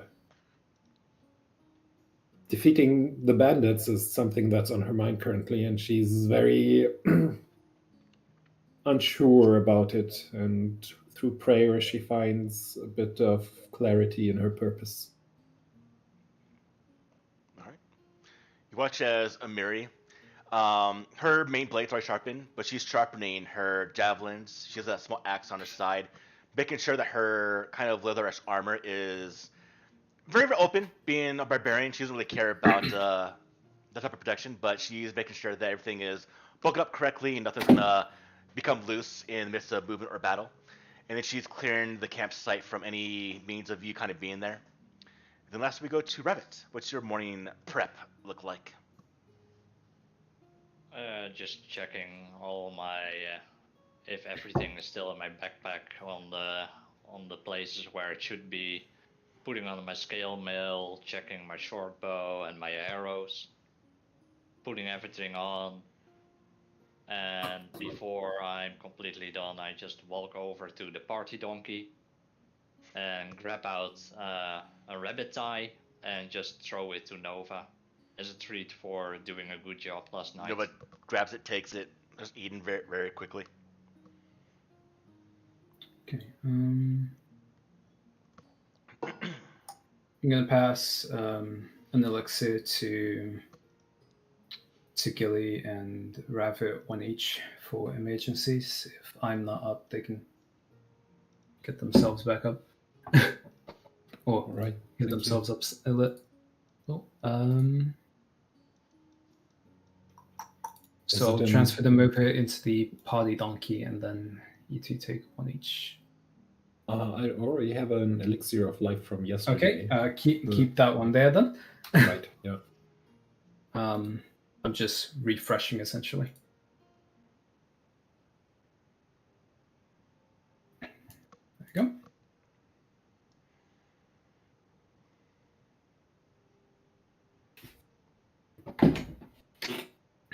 Simple enough. Everyone gets on the horses. Amiri. All right. Morning hours is good. Where are we going? And the group? What are we doing? What are we going? It's the early morning. Should Okay. we... Next hex over? Or we could do we want to scout out this area? This hex? Scout out this area so we see no surprises and then go to the next. That would be an idea, but I think because they're difficult terrain, I think they would take extra actions, so we can either do one or the other, but not both. Because it's not plains anymore. It's half plains. I'll stick with this one being plains still. So would it be possible for us to explore here and then move to the woodland area to the west? Mm-hmm. And would we be able to move to the woodland area and explore? Or would that not work? That one I don't think. That one will take more. Yeah. So to explore woodland terrain or move through woodland terrain takes 2 actions. I think that's the best then, to get a lay of the land here and then move further west when we're a bit more sure about our surroundings. Does everyone agree? That sounds fine. Yep. So we are doing which for the first activity? I think we're scouting out the hex that we're currently in. All right. So.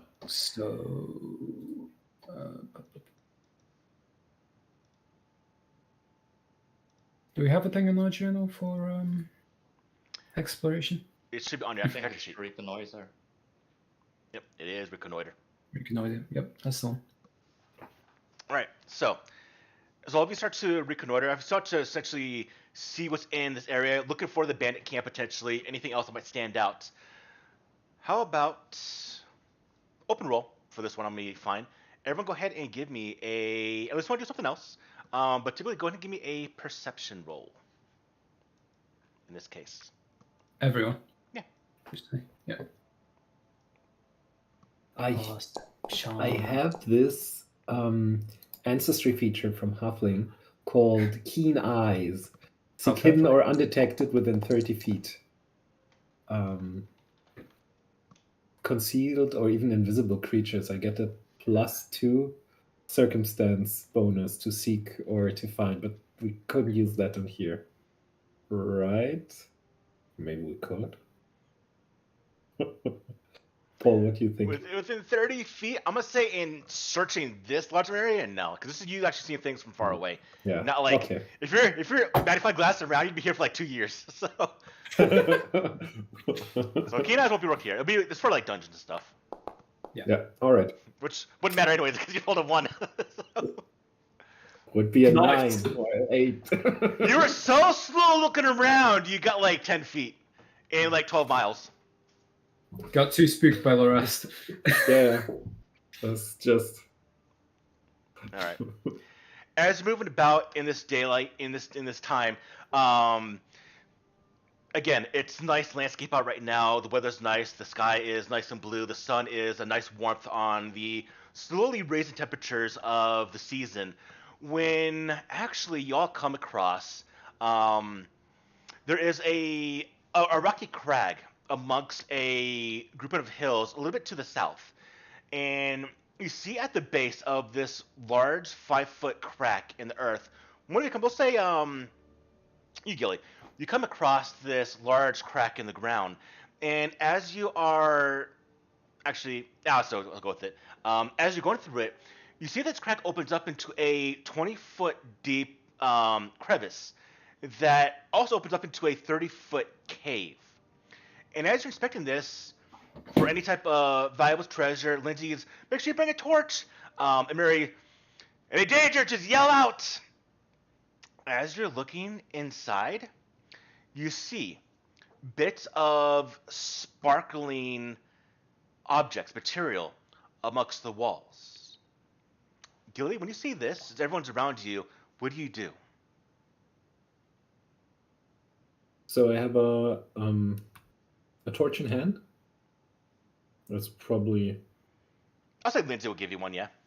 Yeah. So Gilly will, if there's a bit of sparkle, Gilly will try to wave the torch around, see if the sparkle changes from the changing light source. It does sparkle a bit, but it's very, very rough. It's in the terrain. So for this identification, would you want to try to identify this? I think before I try to have a closer look, I'll call back. There's something on the walls that sparkles. Just try to shout to everyone if I'm the only one in here. You sure it's not your torch light on water? And yeah, I'll try to have a look if I can. Like, what can I? No water. It's dry. No, it's dry. Have a look with nature. I will roll this for you. Okay. Is there anything man-made around the area? You do not see. There seems to be a natural opening in a bit of the earth. Who else goes down to investigate this? I'm going as well.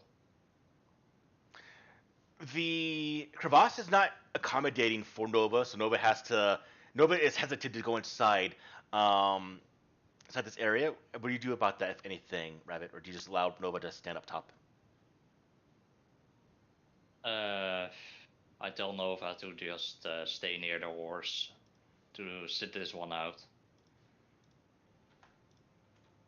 And then can I climb up the rock with athletics to take a closer look at the sparkles? You climb down into the earth. Ah. And yes, all of you can. So you go down there as well with Gilly. What about you, Rafael? I'm gonna wait up top. Okay. Lindsay and Mary See what they will as well, in case they're watching the horses, make sure nothing happens. Yeah, I want to keep watch, make sure that there's nothing that might come at us. Gilly would ask for like a rope tied to the saddle of a horse that we can just have if it's going down, just for safety. Mary will grab a coil of rope, tie it to her horse, and throw the coil down the small drop in this cave up to where you can grab it there, Gilly. All right. And as you're looking around, I'm gonna go ahead and do rolls. What are your lore rolls? Your lore skills? I know yours, Gilly. What's your lore skills, Rabbit? My lore skill is warfare. Cool. What is your nature bonuses? 5. 4. You're looking at this metal, and I'll set this up.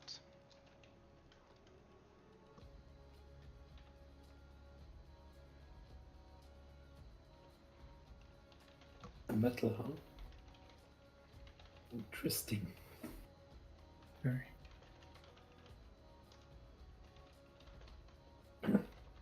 We're like surveyors in the Wild West. Don't say anything yet.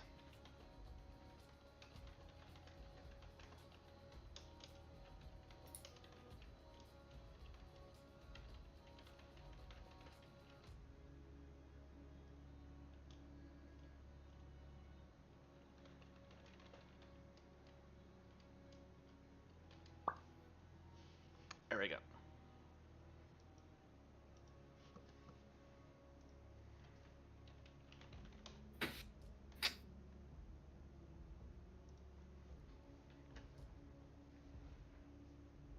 Take that what you will.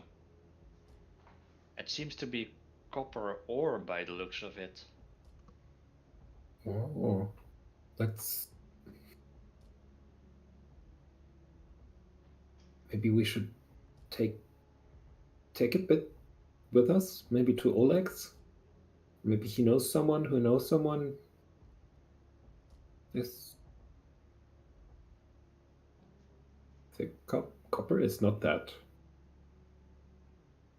not that strong, but we could. Lindsay yells out, "What'd you find down there?" Gilly looks to Rabbit.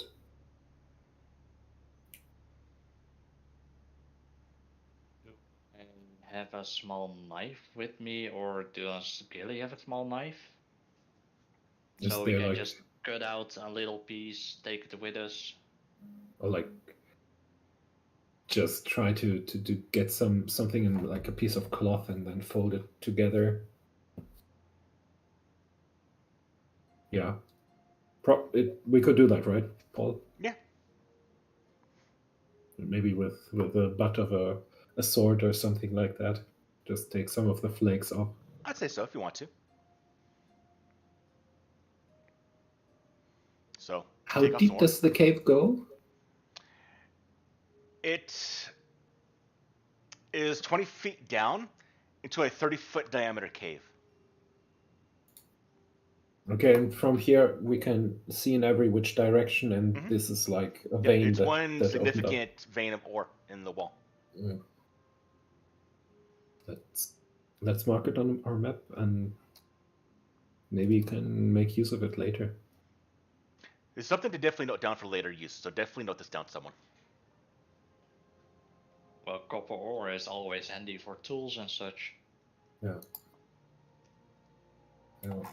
I'll mark it on the map.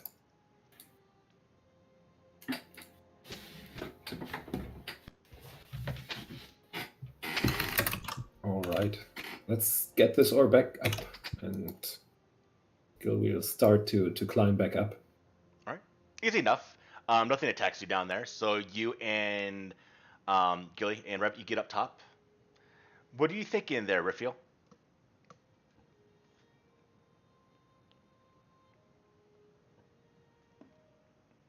You think you're muted? Oh. I was muted. I don't know what they found down there yet. Yeah, we'll show it to. Yeah. Right. What's your nature skill bonus there, Riffiel? Mine? Yeah. My nature is a +7.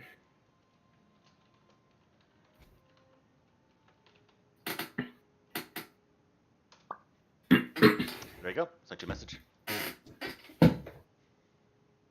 First we had Oleg's trading post, now we have Oleg's mining company.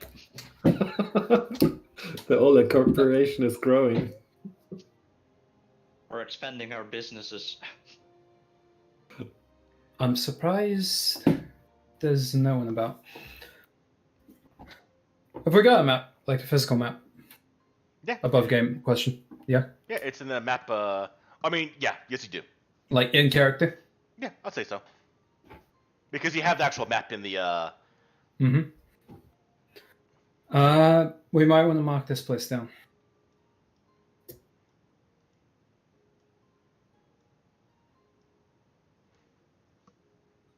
So it's copper ore, right? Mm-mm. No. What? You've got a what little is it? chunk of gold right there. Like looking at this little sack of. Tiny bit. Not a lot. Could be sold that for a lot of money. Yeah. So, yeah, you have a tiny bit of Still. to get off the wall. But if there is a vein of it, I think If we get the weird Hooray. people, we could set up a mine, but I think we shouldn't tell anyone except the people who are here right now. Who knows who might stake a claim?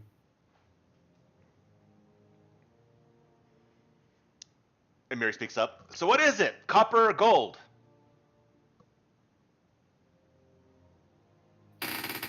The idea of gold more.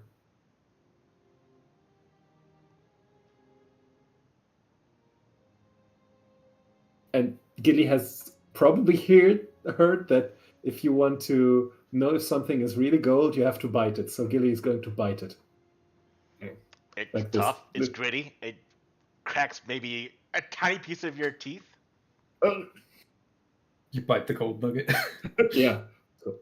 Lindsay comes over. Oh, that looks like gold. I don't know why Rabbit thinks it's copper. Maybe the light was bad down there. Gold is a lot softer, right? That's why you bite it. Tastes like dirt. So maybe you didn't crack your tooth. I didn't think about that. Yeah, so your teeth didn't crack. Oh. But it does deform a tiny bit, I guess I would say. Oh. Was it embedded in the wall, or did you use anything to? It was in the wall. We just took a bit of it out by using the pommel of the sword to. That sounds soft enough to be gold, right? Might be. Maybe we can ask someone who knows more I'm about not it. a miner myself, but I imagine there's a reason that picks are used most of the time. But maybe we should cover up the entrance? Rabbit definitely thinks it's copper. Even if it is copper. Yeah. Neither do I. Unless crafting can help me here, it's a +8. But what do you want it to do? Well, I imagine the previous was a recall knowledge. So again, I think I've already done that technically. We can show it at Olex, ask him what it is, and just not tell him about the ore vein that we just found. We just found it somewhere in the hills. Hypothetically speaking, he'll want to know, I imagine. At some point, but unless you want to tell him that we found it on the bandit's corpse. Maybe at the river? Let's see. Let's keep this under wraps for now. And how wide is this opening?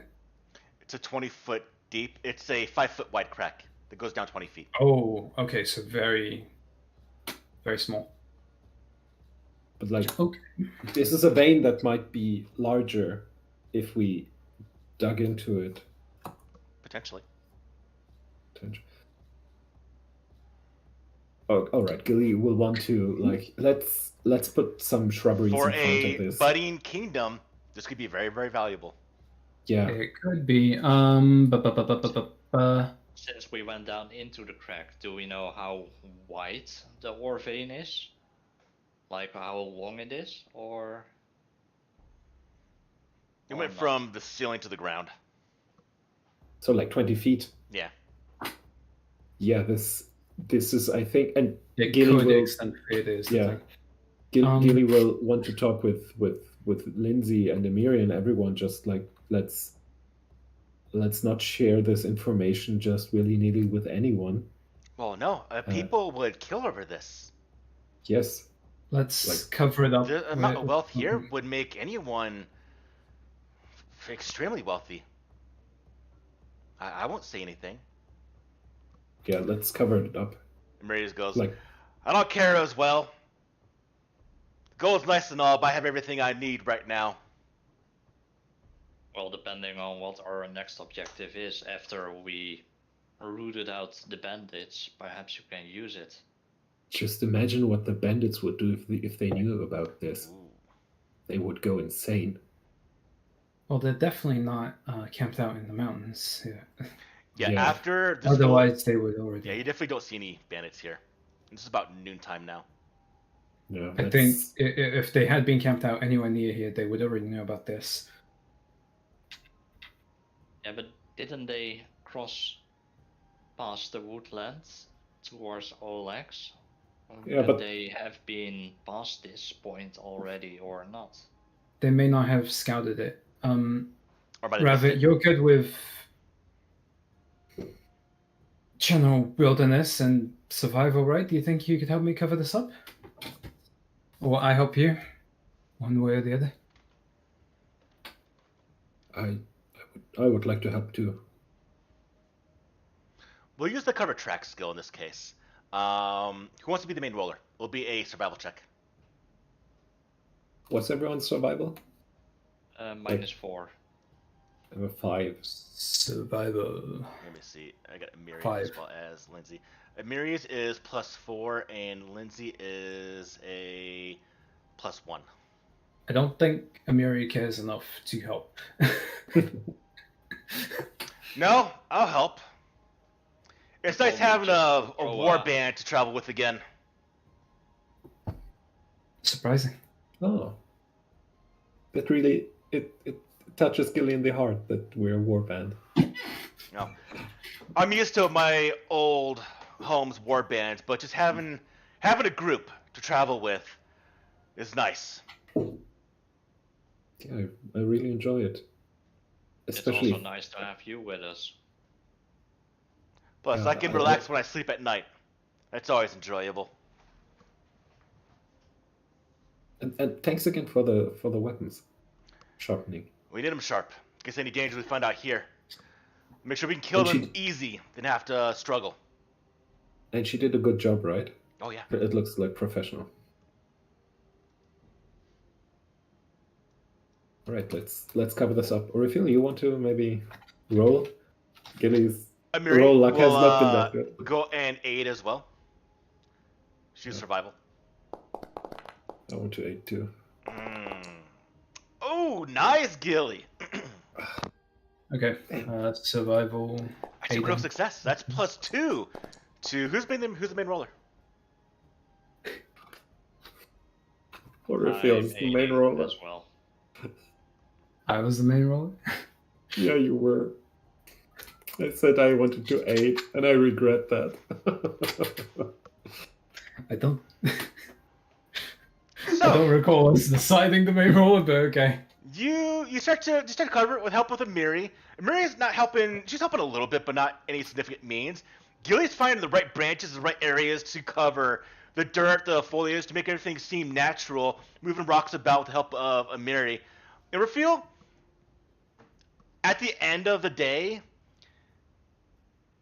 from one angle, it's good. Another angle, not so much. Or Phil just I'm more plays used to with forested one terrain. tiny twig It's on my it, and it excuse. just all crashes down. So, your fortune don't improve the odds at all, but you all know it's here. This looks fine. Let's go.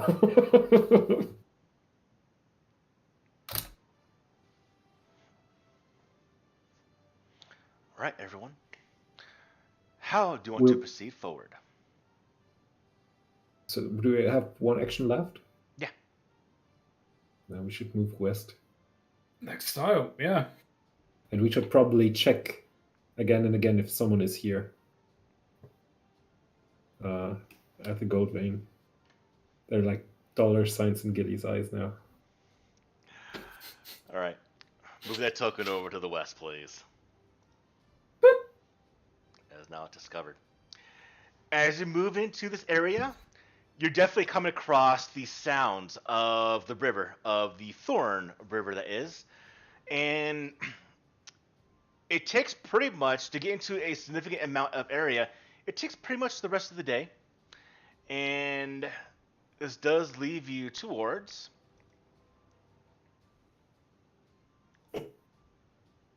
We'll go back to 6 o'clock, as we just finished covering the ore vein, and then moving into this area, having to go a little bit slower down with the horses until you get to the river. At that point, you can actually start to move a little bit more.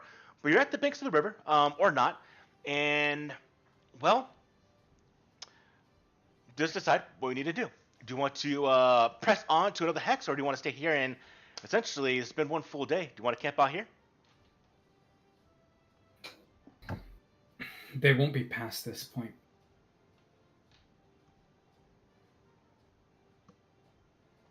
And they won't probably be traveling by night that much.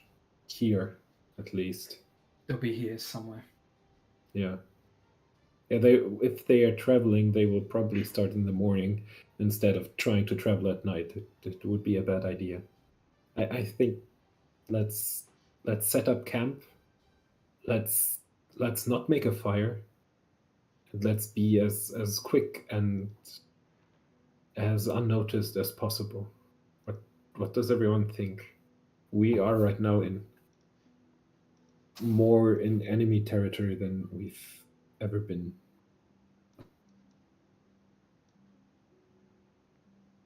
And Gilly looks to her companions. Yeah, since the bandits are somewhere around here, most likely we should just stay as stealthy as possible. Everyone that's training this, give me survival checks, please.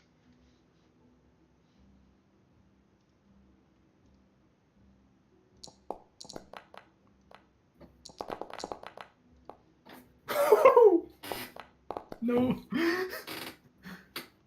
I thought that was my one there. Oh boy. And I hero pointed. Don't. Yeah. Oh. Oh boy.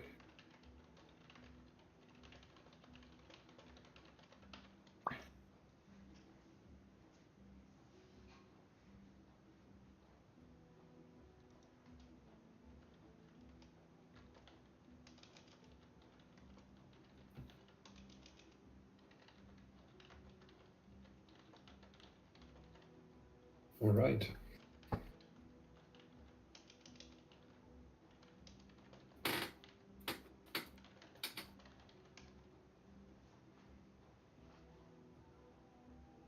All right.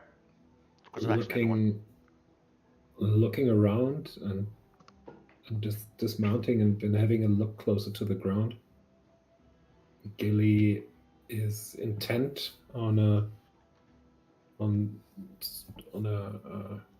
the bank of the river, and she at some point just calls everyone over to what she sees and points at the ground and says, "These are human tracks going this way. They seem to, like, it's not immediate, but there was no rain in the last day, right? No, there was not. These are sort of fresh. They might have been. Someone might have been traveling in the last day. I can't tell how many. Which way? You get about at least 4. 4 of them going that way, and she points in the way they're going. And they're going. Are they going east or northeast or north? They're going to the south, but they're following the river. Oh, okay. But there are no hoof prints. No difference.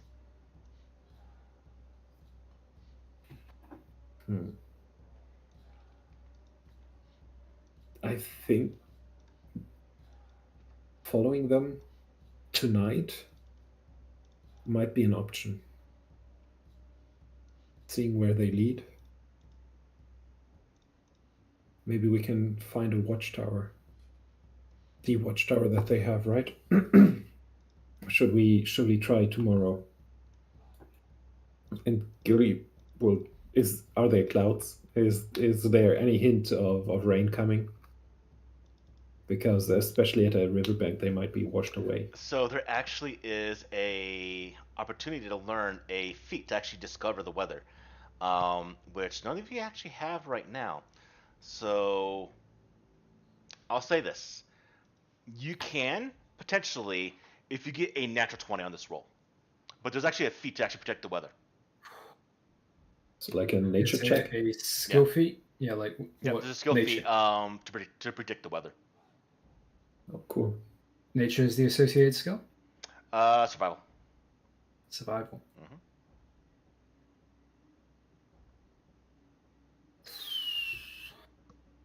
Could I roll that just to see? Anyone can roll. Bomb taking one roll.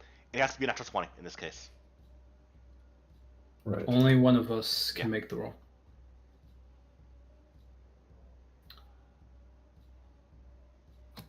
Come on, let's try. I'm not gonna try.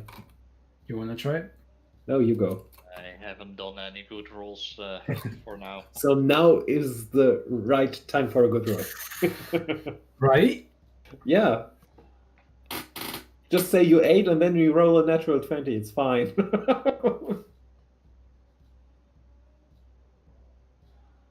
Well, alright, if you insist. Survival roll it was? Mm-hmm.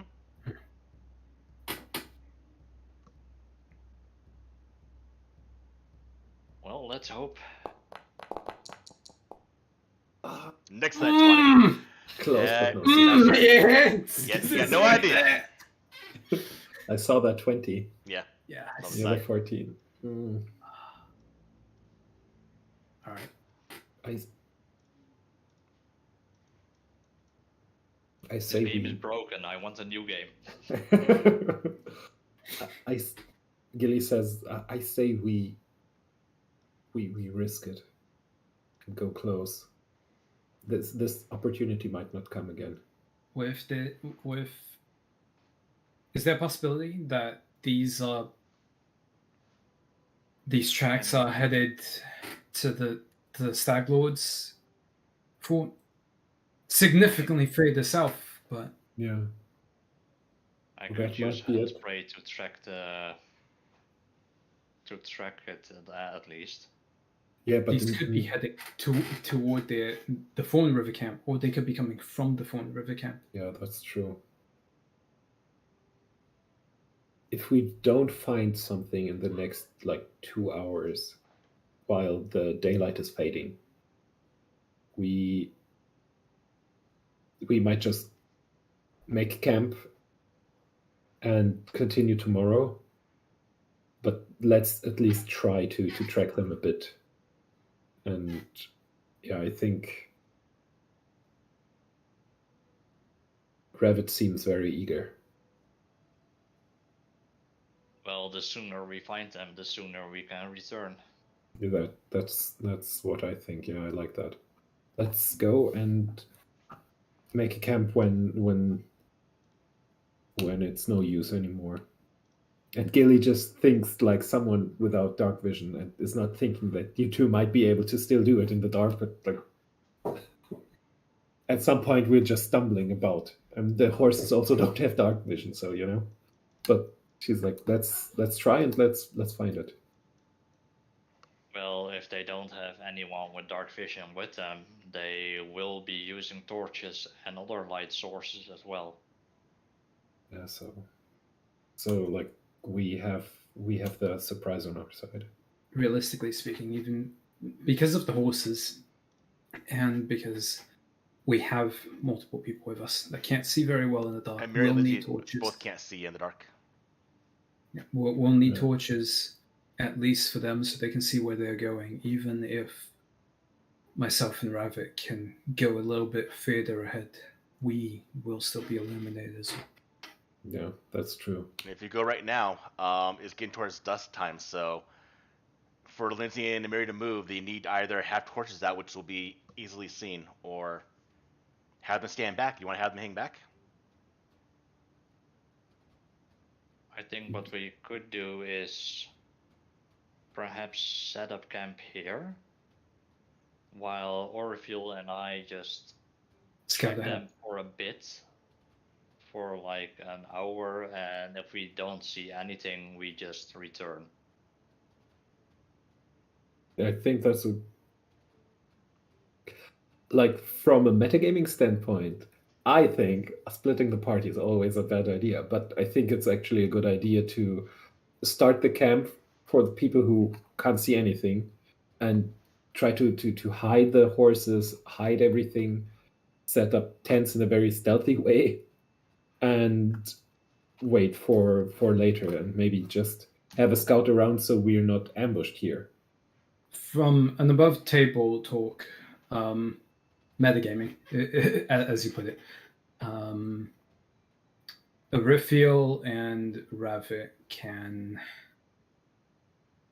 follow the tracks without any lighting on them, but their sight is also limited. It's just a case of whether they'll see light further ahead than in the direction that they're going. But in total darkness, like you don't need light, so to just navigate in the... Yeah, so we can follow the tracks, but that doesn't... Once it's past our point of vision, then that's it. So hence, we'd be relying on whatever we're tracking having some light out. Yeah. Now, any way you guys want to do it, Gilly has no idea about how it is to do it in that sense, and she's like either because like right now following is not an option if I understand that correctly, because it's like half an hour and we don't have any light anymore. So we need to set up camp and hope that the tracks will be there tomorrow. But we know a general direction at least, or two general directions. Yeah.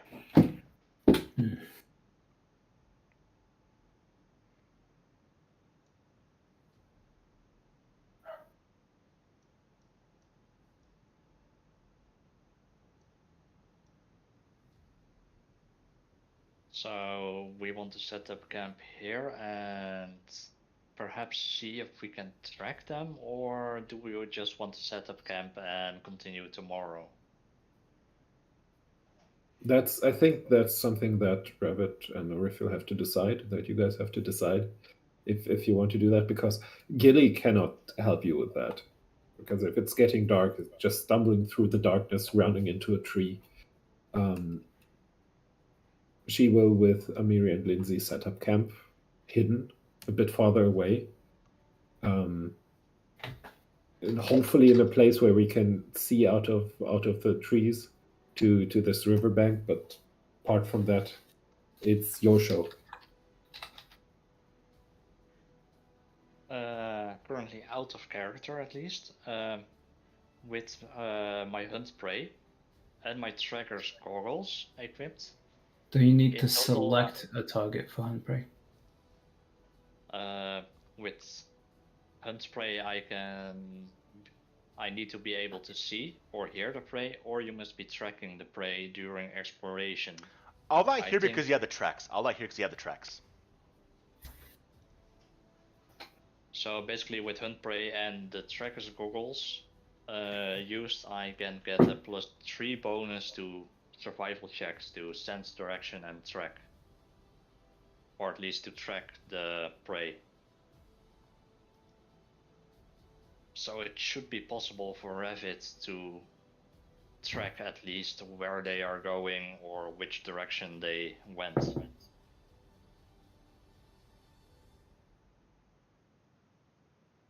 Yeah, I think that's not the problem. I think the logistics is most of the problem.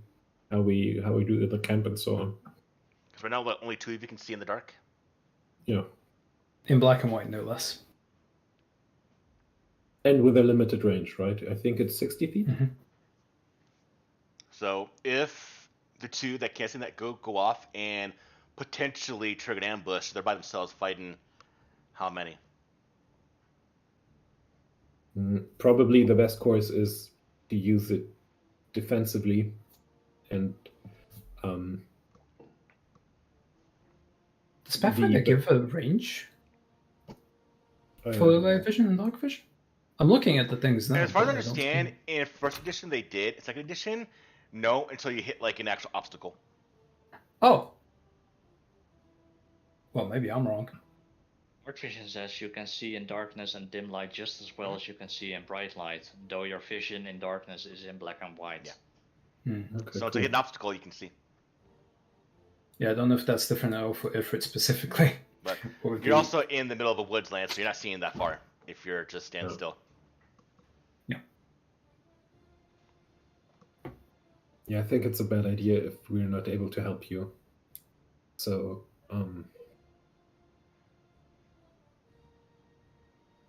let's use this time to set up a stealthy camp, and if we're not able to track it tomorrow, we can at least follow the river in either direction that we think is the most likely to have a camp there. And we can definitely use hunt prey then. Yeah. Yeah, let's wait for tomorrow then. And no fancy cooking today. Right. Well, we still have Moonrider soup in the party donkey. I think that was more for reference as to what it does. Yeah, the four are here because she gave you each of you one of them. So if you ate them all, they're actually gone. Yeah, I think we ate them all at the time. It's not like we have Tupperware to take with us. No. You ever tried cauldron on the horse? Poor donkey. Back is all bent from the huge cauldron. Right. Just a barrel full of soup. Who's going to prepare the campsite for tonight? Need a walking cauldron. Sure. Does anyone want to do the... It's a survival, right? Yeah. Check. Gilly is a bit apprehensive to try it again. Hey, Mary, I can do it if you want me to. I will try to help her. Mary, having a It's Mary a do it? survival check. Brevit, what do you think? Miri is just as good as I am, apparently, in making camp, so if she wants to do it. Okay. Well, do you want to help out? Yep, I want to. All right. Go ahead and do these 8 checks. How do you want to help out?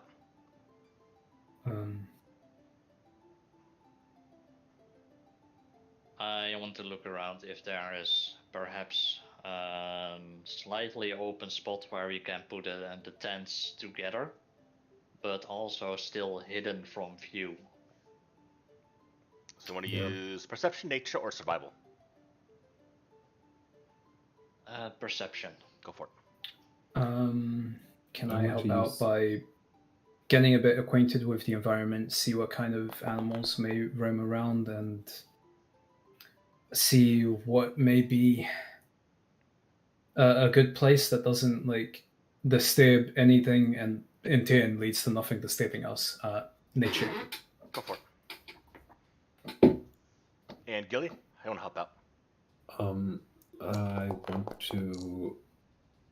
Yeah, I will go with try to help Oripio, like going the nature path and having a look because it's something new. To try it with nature and have a look around. We should have just outdid me. It was. It looks so different from down here. Look there and there.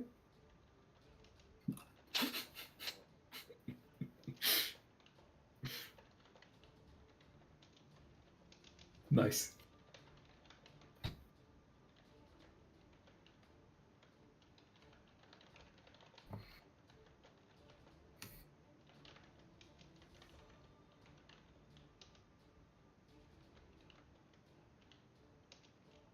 We're playing so fairly, we even let the NPCs roll for us. Right? All right. Well, everyone deserves a chance. And now, as Mary sets up the camp, that's unfortunately going to be a 17, so will be a success as she gets the camp set up. Now, we have the task. As everything's been a bit quiet, not wanting attention, making the best place to hide, do we want to pursue on doing campsite activities? Because remember, every time you do campsite activities, you can potentially trigger a random encounter. And camouflage campsite is one of those. So we can potentially camouflage campsite for the nighttime task in case there's any one set out, or do we want to potentially trigger a random encounter by doing the first step of activities by doing the campsite or doing the campsite camouflage? What do you think? Or do you go straight to step 3 and start eating, or step 4? Because this should be making a little bit of noise.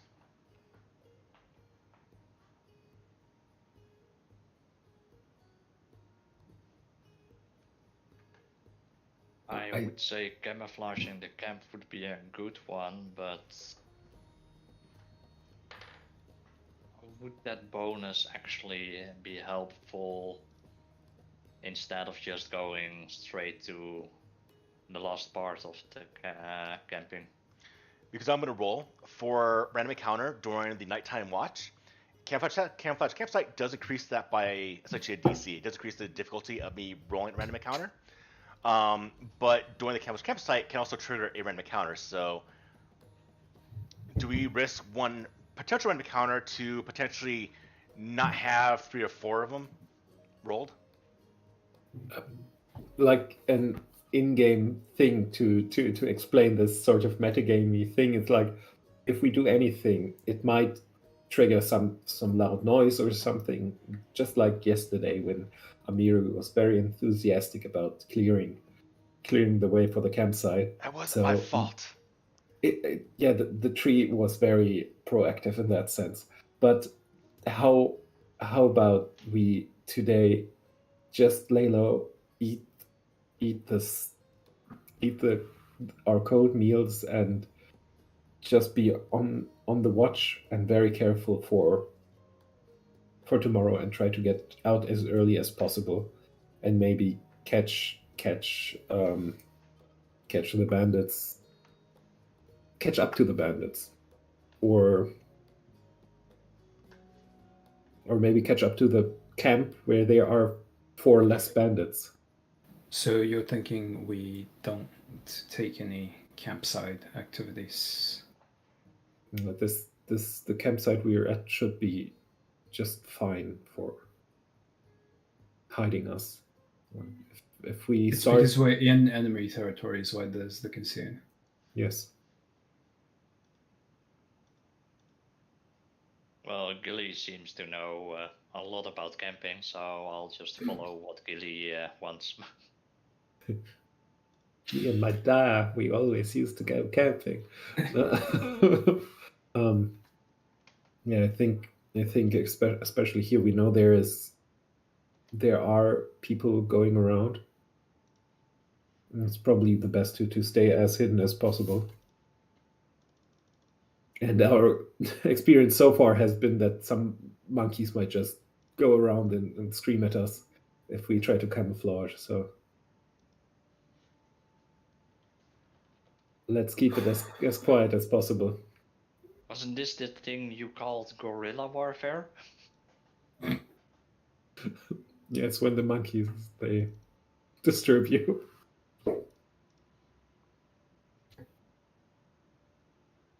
Is that fine with everyone, or do you want to try it? I think it's better that we don't risk anything and then go straight for these 4 people.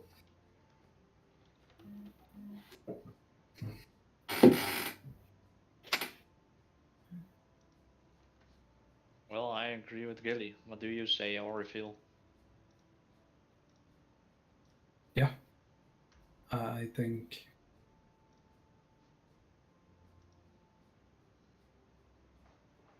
it might be for the best to get moving as soon as possible. And then the problem remains, who's gonna take watch, or who's gonna take watch. And well, since we have 3 people that can't see in the dark, it's might be a slight problem. Well, if we can see in the dark, they can see in the dark, hopefully. But I can... How many hours are we saving by skipping step 3? Is that 2 step hours? 3, at least 2 hours, yeah. We're saving 2 hours.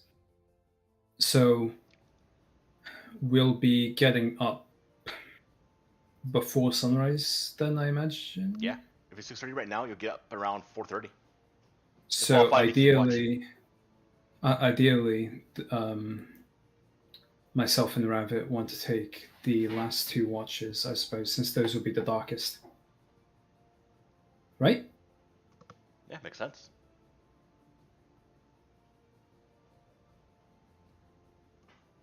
Yeah. And before going to bed or anything, Gilly would like to go to Amiri and just say with her that how can I put this? I found the biggest boar turd I ever saw in my life. What? Just over there. Not so loud. I'm keeping quiet. You think that's tusk gutter? Either that or two boars that do like to share a moment. Well, either way, I'm intrigued. So we kill these bandits in the morning, then we find this boar.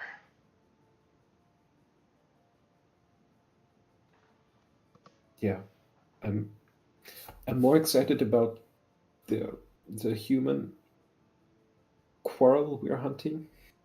Oh, I am too. I'm itching for a fight. Let's see if maybe Tuskgutter could be a crowning achievement on top of that. Just so I don't forget that I saw something.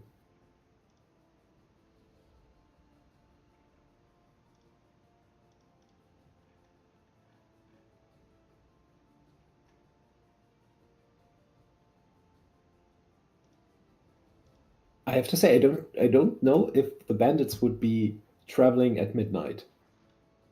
But if they're ambushing, they might be. Yeah, we're kind of like hyper optimizing these little things. I don't think it's that important. Let's just do the watch. Okay. Who's going for first watch? I think Gilly would like to go for first watch. It'll have to be either Gilly, Lindsay, or Miri. Yeah.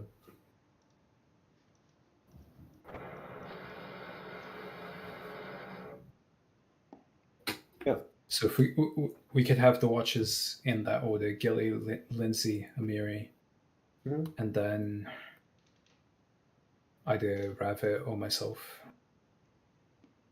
Well, Rabbit and myself. Yeah, sounds good. The order doesn't matter between us two. I don't think. Well, depends on who fails the roll.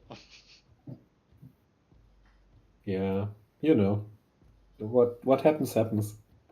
What happens. All right, Gilly will take the first watch then.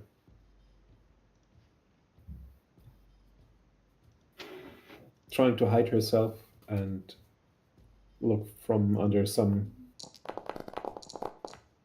from the foliage of a tree or something, or from behind a tree.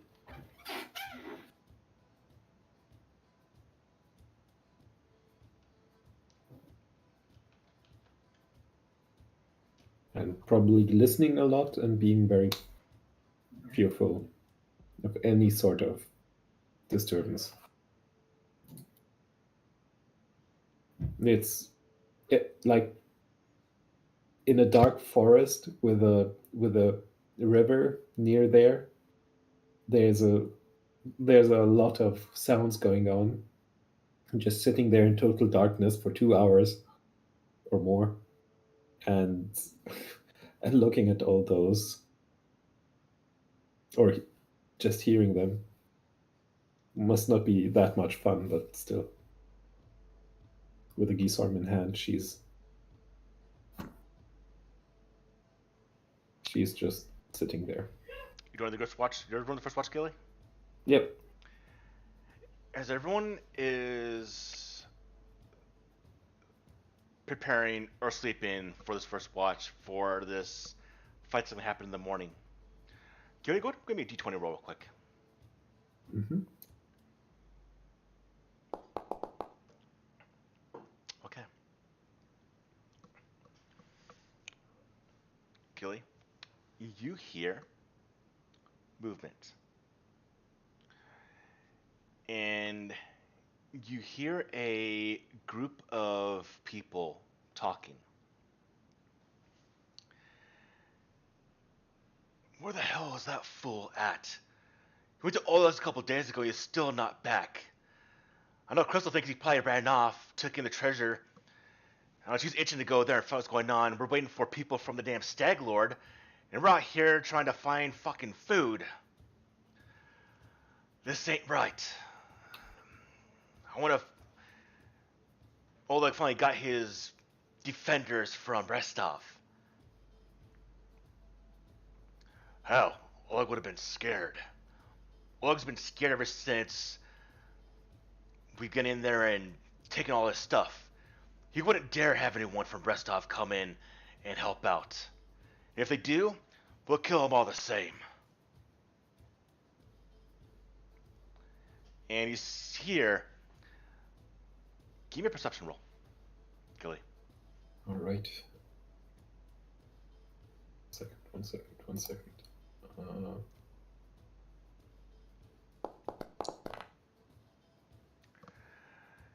You quickly get into the shadows, make sure campsite's fine, and you watch as 4 individuals are walking about maybe 40, 50 paces away from the campsite towards the river.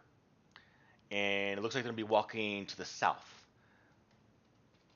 And you notice on them, one of them is playing with the Staglorg amulet. They're carrying torches or something? No. They're walking towards. There's still a little bit of light out in the sky. Alright, I think Gilly will wake up the nearest person who has dark vision. Just so we can do what we are here to do. Either me or Rabbit. Yeah, so let's see, 1, 2, 3, Orifiel, 4, 5, 6, Rabbit. Just in the darkness, just Orifiel. There's a group of them, four of them, bandits. They're talking about Oleg. They went that way. I can't see them anymore. Okay. I'm going to wake up Rabbit, and I go and wake up Rabbit. I give Larast a low shake, just a low shake up. Okay. Let's. Do you wake up Mary and Lindsay? What do you do? I think Gilly will do the rounds and wake up each one, but priority on the people who can see in the dark. Yeah, probably about 20 minutes is gonna get nightfall. It's dusk right now, so it's getting hard terrain. And Mary goes, if we're gonna do this, we should do this now before night comes. We can ambush these.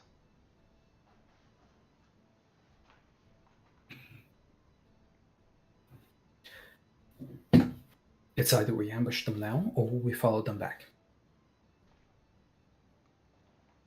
Let's do it now while they're alone. There's probably more of them at the camp. Yeah. 4 less if we take these out. Exactly. Sounds like a good plan. And there are probably tracks that we can follow to. Yeah, they're making their way back towards someplace, probably their camp. Or we could just follow them from a small distance and see if they head to the camp. And if they go to the camp, then probably we can still ambush them and take them all out at once.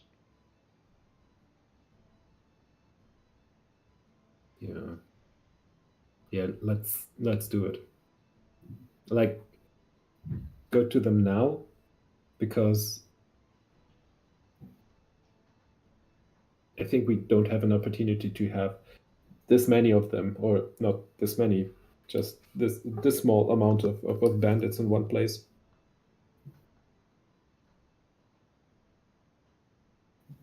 We need to make sure that not one of them gets away as well. Yeah, maybe. They already are suspicious of the other 4 not returning, so if another 4 just get taken out while they're hunting for food, then most likely the rest of them will escape. That's if Gilly imparted the entire conversation to us. Did you, Gilly? I think at that point not, but like I think Gilly is very like we have to act now, and maybe someone can get on a horse and chase them. Maybe someone can Judgment take a whether or horse. not they are suspicious is up to Gilly, but I don't think they are a bit boisterous. So let's. I think Gilly is being very like we need to do this now. Let's get to it, and or we wait until tomorrow. But like, I don't think there's a better chance. They seem to be a bit worried, but not more. I think it would probably be best to not tackle them head on, but maybe we can try and distract them, separate them slightly. We have the upper hand. We can ambush them. And I think like in this the two people with dark vision are the best for setting up an ambush, because at some point we can see, but if we have them, The sun's dropping they can still. be just. Hmm? The sun's dropping right now, so eventually, Yeah. until We still have low light to work with. it's getting less and less. Eventually, torch is gonna be pulled out, and it's But- gonna essentially remove ambush times. Yeah. We need to do it now, essentially. You said Yeah, they were exactly. hunting for food, right? No, they were just about, and they were talking. They were talking that they are wondering where someone is. Let's, Amiri, get a horse, so you can run them down. Lindsay, We can distract them with sounds, like try to isolate them, separate them. that's a good idea. I think. Amiri gets on the Reviton- horse, takes off. Amiri just Okay. takes off. Well, that's what you want to do, right? You want her to go and No, like she takes a horse, so she's able to jump on the horse and run them down as someone is fleeing. I mean, okay, if, I she, see what you're saying. Okay. if she were to take off, that could also work, because Okay. that would No, I misheard. provide So, a distraction. yeah, she'll wait. She'll be the one that actually chases down a runner. Okay. Exactly, and like, me and Lindsay will try to follow them, from behind, and like, Orifiel and Revit, you might distract them, keep them, and we'll both just go on them at the same time.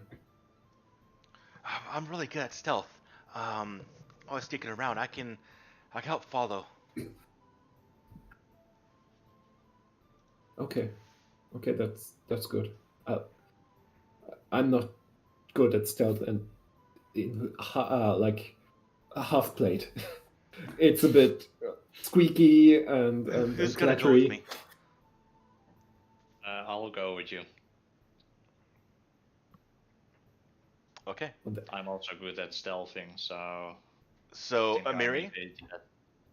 prepares her for the fight, gets on the horse to run down anyone that runs away. Lindsay and Rabbit are going to go and south up to ambush them. Refuel and Gilly, how are you two going to proceed? By the way, I want to, before Lindsay and I go off, I let the party know about an ability I have prepared Oh, that's a good to one. use when needed. That is a good one. Yeah, That like, could maybe you potentially- can distract them, and I think Gilly and Oh, Orifiel and probably Amiri you will know, follow. ghost sound is good to get them distracted and potentially spooked. Additionally, dancing lights I can provide. Some of the will-o-wisps. Yeah. All right. And you can start the dancing lights away from us, right? This is it. On 120 feet range. That's a good range. All right. So I think that's going to be my strategy. Just All right. take their attention with the dancing lights. I think I'm gonna do. All right, let's go, and like if we hear someone doing ghost sounds, then if we hear a strange sound near them, or if you can activate the dancing lights, and they will be like, what's there? And at that point, we can do a pincer maneuver if we're positioned, if we have the time to position ourselves correctly. If there's a sound, they're going to be looking around. I can position the dancing lights the opposite way that the sound came from as well to probably disorient them. Yeah, they will be on guard, but like they won't know where it's coming from, and we try to use that. All right. Typically speaking, people react better to visual information. Emir's on standby to run in with a horse. For everyone else, they're stealthing forward. As we're moving forward, I want to bring you on the map. Okay. Who's wanting to stealth? Lindsay is. Rabbit. Riverfield, are you? 120 feet. I want to stealth, but I don't want to be together with Ravit and Lindsay. They are going to be better, so I don't want to give them away.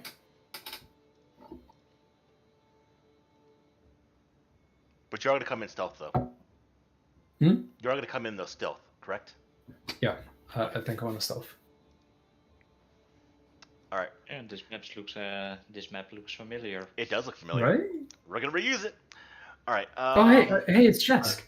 I'm still on the Stonelands it's a different version of map. I need to reload. It's just. Oh, I didn't bring you here, Gilly. You're not here. Desk. Yeah. I'm just reloading the page. It takes a bit. Yeah, sure, I'll bring you all here for that. All right. Rabbit, Lindsay's going to follow your lead. Where do you want to go? Same as you, Rifffield.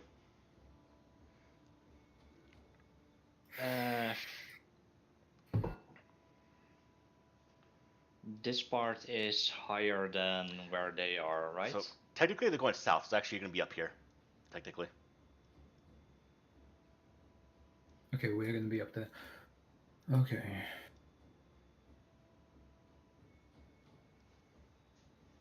I probably want to move here since there is more cover to use at least. All right. Can I be up there? Okay. Higher ground? All right. I'm still joining. So, like, in that area there. Take cover. Try to keep cover. Okay.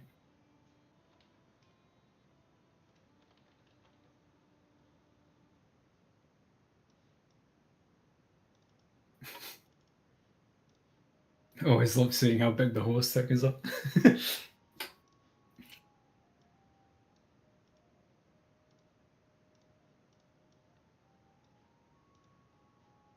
Oh. What? She's riding the horse. There we go. All right.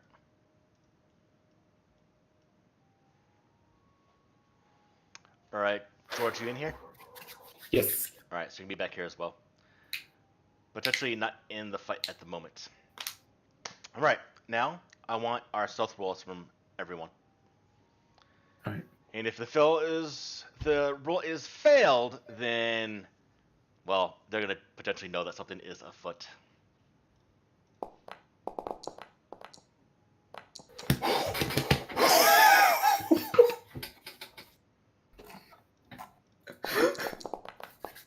Lindsay. Okay. So these are good rolls. None of them. No, you're following them. So, which means I'll let you position yourselves around where you want. There's stuff that's a refuel. Rabbit, you can put yourself where you want. And I'm also going to have everyone else stay there until they want to move forward or start this off. So position ourselves wherever. In Any a limit? reasonable like stealth condition. Don't put yourself like There. Yeah. Just in the middle of them. Okay. Thing is, where I've put my token now, I've got higher ground and not much in the way of obstructions. I think 25 feet from the nearest is a reasonable distance, isn't it? I'll say so. 40 feet. So Lindsay has a crossbow out at the ready right now. Ideally, I want to be close in, I suppose.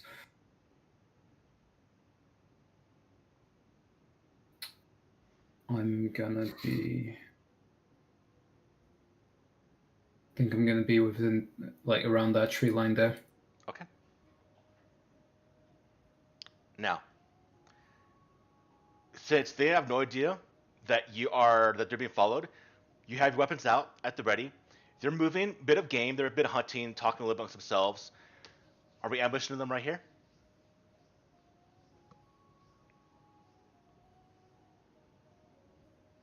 I think we're gonna start off with ghost sound and then dancing lights to draw them to, or their attention to one place, I think. So keep in mind, unless you have conceal spell, cast a spell, they're gonna hear that immediately. Yeah, ghost sound. Is there a verbal component? Auditory. So they're gonna they're hear you both cast a spell. verbal. It'll be much louder Somatic later and on. verbal. Yeah. Somatic and verbal for dancing lights as well. So, like, there is no incantation you have to do, right?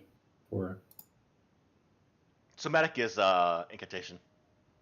Somatic is hand movements, Yeah. and the like verbal Yeah, is actual verbal speech. is the- That's okay. the trick. So both these spells they'll hear going off.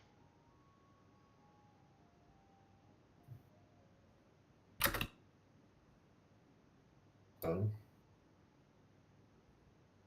Then probably it's. Oh, I'm not there.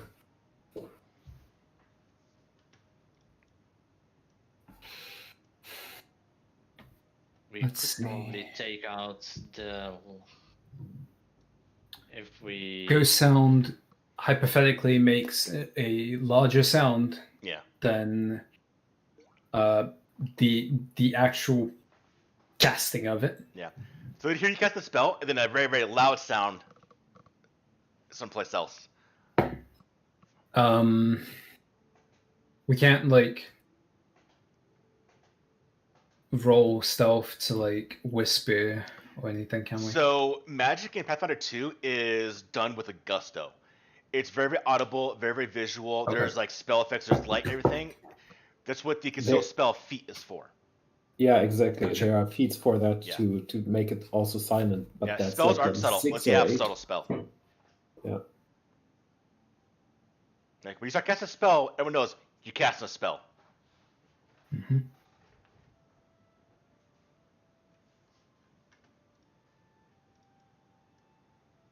So I'm wondering, do we cast a spell or do we just take out the last guy?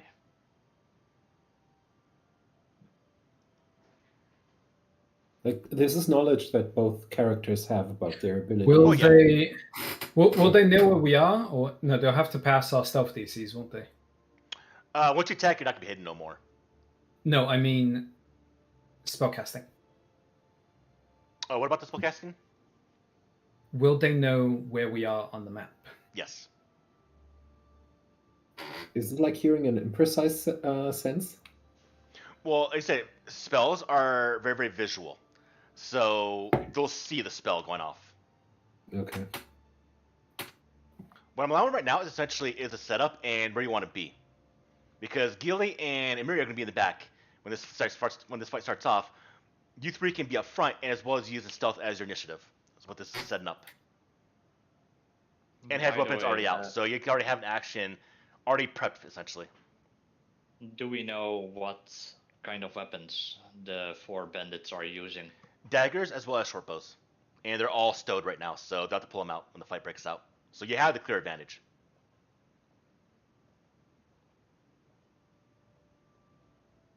Okay. Actually, better idea then. Instead of being positioned here, how about... How tall is that rock? 10 feet tall. So it would provide full cover. Yeah, if you want to get behind it. If I were behind it, they'd hear me casting the spell. Yeah. But they wouldn't see me. I could position the dancing lights anywhere around there,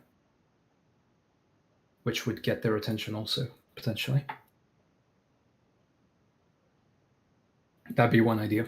What's the objective of dancing lights? What are you trying to do? It's a distraction.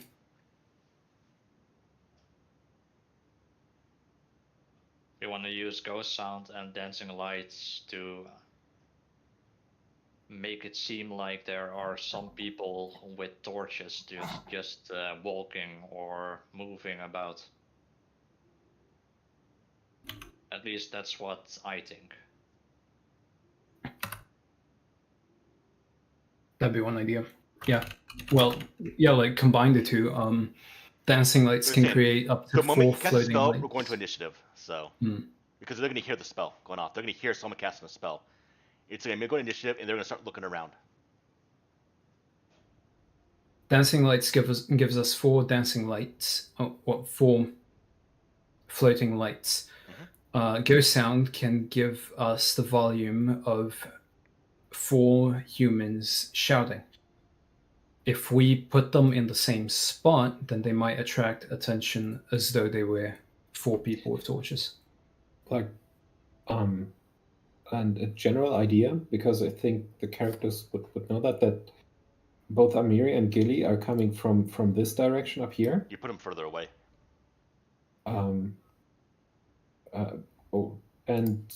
that if you that there's little light, so it's like dim light around here everywhere probably. So if the dancing lights are near them, we could see them. And like if they're distracted in this direction, we might have an easier entry. But it might also be just fine to just attack them. It's all this fancy footwork might just be a hindrance. But I think both are totally valid. But Gilly is not there, so this was just George talking. I'm now silent again. Okay. Casting a spell will lead us into initiative. Ravit, you've got the higher roll, so I think it's your call. If cast a spell, we go right into battle, while if Lindsay and I just take a shot at the guy in the back, then we can perhaps take any one action. No, that would still put us in initiative. It's initiative. There's no surprise rounds in this game, so what this is going to allow you to do is position yourself how you want and use stealth as initiative is what this does.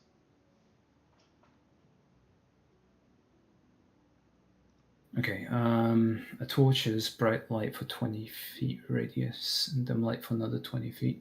How far away would Lindsay and Amiri be? Gilly and Amiri? Yeah, Gilly and Amiri, rather. We are 80 feet away, or I'm 80 feet away. And would you be like on the edge of the map and not outside of the map? They're at the edge right now. I'll give them that. On the edge of the map. I think instead of casting Ghost Sound, at the moment that we go for initiative, I attack the guy in the back. And with Scout's Warning as free action, I'm gonna shout out that we're going now.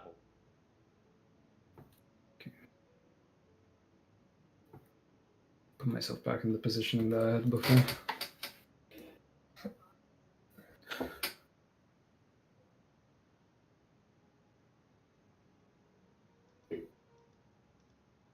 So is that the plan? Yeah, but no, you're using stuff for initiative, though. Scout's Warning wouldn't work. If you use Scout's Warning, you give everyone +1, but you're using Perception for stealth, not stealth, because you're not stealthing no more. Yeah. So either you take the stealth bonus for initiative, or you give everyone +1.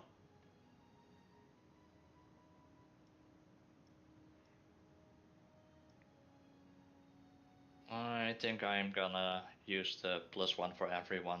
Okay, not bad. Ooh, trip. So are we opening up combat now?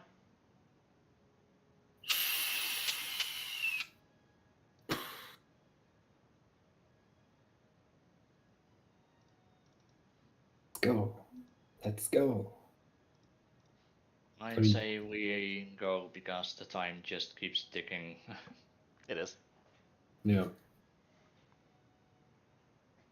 Like if both of you are fine with your positions. I think, yeah. All right. Well, that didn't work.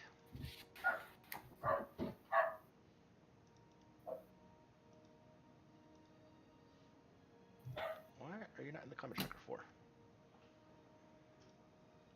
I am assuming Nova is also with me, right? Right. Yeah.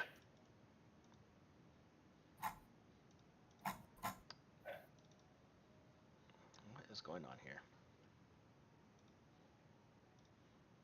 Now there are 5 of them. Oh, there we go. No, something goofy going on.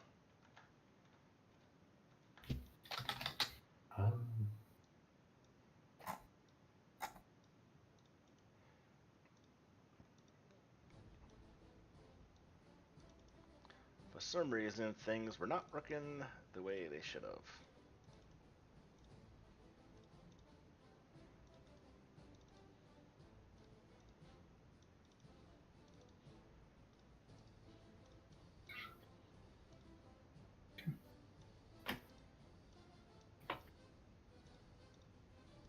Have they got torches themselves? Not yet, I think. The bandits? Not yet. Okay. All right, everyone, get +1. You can use Riffle, use stealth. Lindsay will use stealth. Rabbit use perception, and Gilly and Amiri will use perception as well. You can drag the effects of Scout's Warning onto yourself to give you the +1. Okay, so how do I use that previous roll? No, use a new roll. A Which new would be roll. in stealth.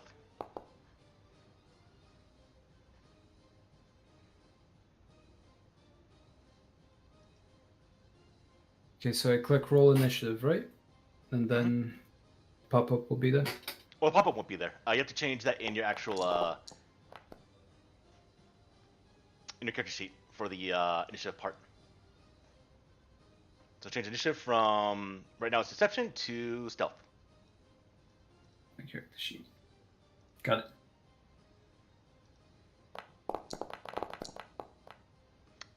Oh, she might go in And there. then plus what was it?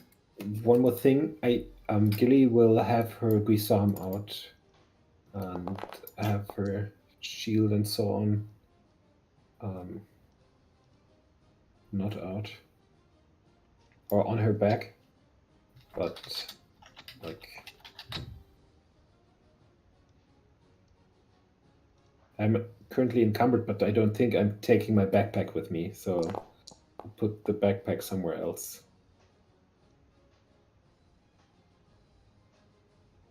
Ooh, did you want to use stealth, Riffle? You could use perception as well if it's high, if it's higher. No, I'll stick it to stealth. It's fun to roleplay. Well, they're all going last. By the way. Ooh. By the way, Paul. Yeah. Amiri should have 25 as her. Did I give her the +1? Yeah, I didn't give her +1. It don't matter though because she still had the first one. So. True. Yes. All right. So we're now gonna start this off. So, seeing you preparing, she sees Rabbit aiming that bow, Lindsay aiming the crossbow, and she takes that time to charge in. This is a riding horse, not a war horse. So you have to actually use the command animal activity to do this. So she will spend one action to command an animal using a nature roll.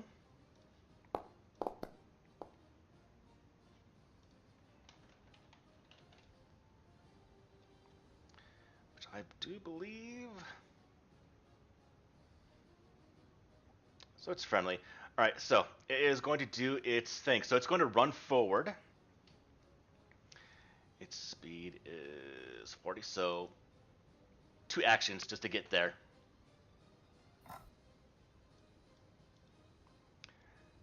And then she's going to use her action to, while she's on the horse, to slash at the individual right here. Got her weapon out. She's not raging, so she just swings the weapon, hits, does that to the bandit. And then she's going to swing one more time. And hit.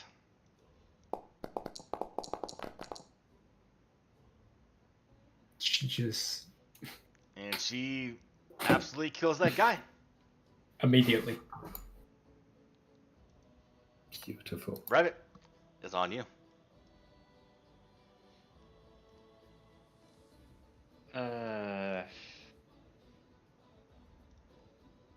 I'm gonna target the one furthest away from me, which is either of these. I'm gonna target the one that's next at least. I'm gonna use Hunt Prey for my first action. Ooh, shit. Oh! Cool. Oh no, I'm cheating. I'm kicked out of the game. Sorry. What happened? My apologies. I was enjoying that Skyrim music. How dare you? My apologies. You're not the chosen one. I'm not. It's still playing. I've been having trouble sorting my equipment because I'm currently encumbered. I don't know why. I shouldn't be. But When you're inside, Robin, do your thing. Alright. You're encumbered by 6 light. Oh, okay. I've been keeping a close eye on my equipment. This is like... Yeah. You can put like the torches and the rations in the on the horse. Yeah, like I have everything kind of dropped, hoping that it might, because like if it's dropped, it shouldn't be part of like this bulk, but I don't know. I'll play. It's not doing anything right now to the rolls. I'll play around with it when we're done. Okay, as long as it's not doing anything with the rolls, I'm totally fine. Yep. Yeah. I don't know, what does Encumber do again? Because Foundry is very rigged. First, I'm gonna target the guy furthest from me. Use Hunt Prey as my first action. For my second action, I'm using Command Animal to command Nova. She has a movement of 40 feet to basically run up to this guy. Okay. And as her second action, she attacks. Speedy.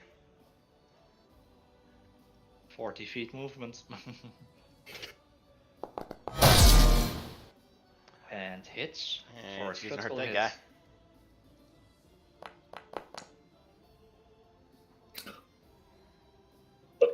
It's gonna kill that guy.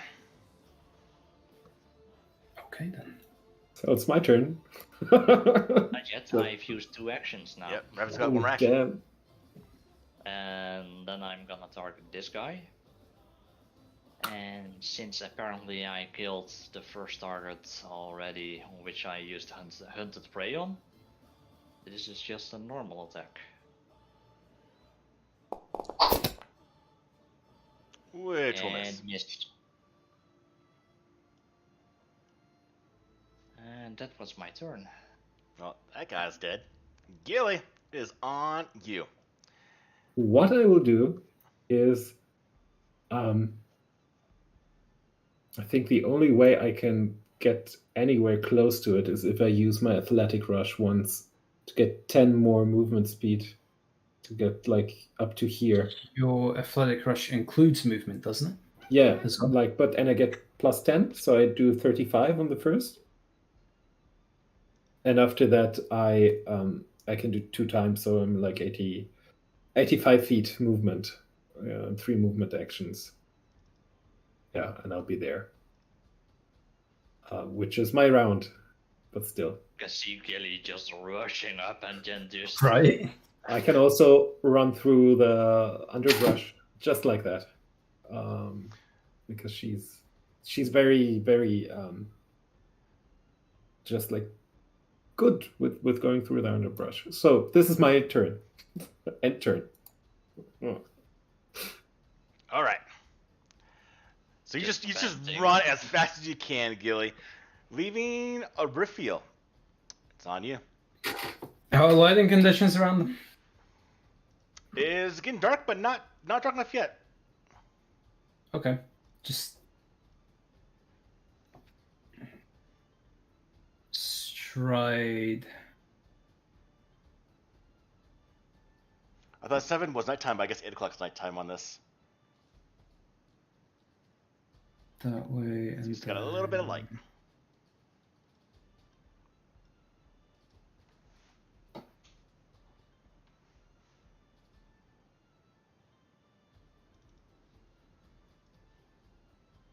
Not quite. No. Okay. Well, that idea didn't pan out. Did you move too far back? Yeah.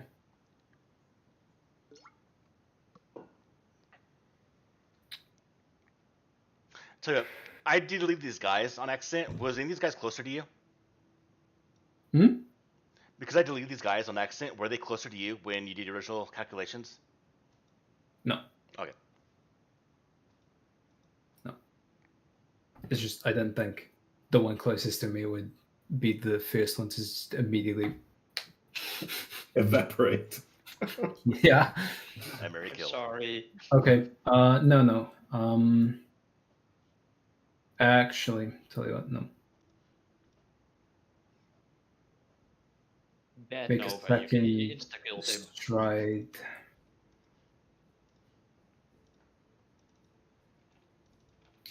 I'm just gonna make a second stride there.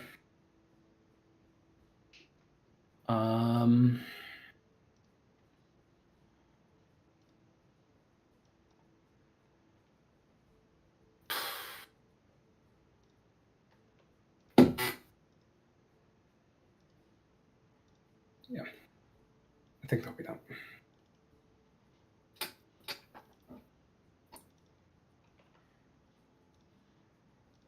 I didn't have my sling out, so I'll just enter there. All right, Lindsay will open up this fight. Well, actually, she had her short bow up ready, not crossbow. So she will open up her crossbow at the first guy she can see, which is behind, right? So she has to move. She'll move there. Then she will attack that guy. And hit for 3 damage.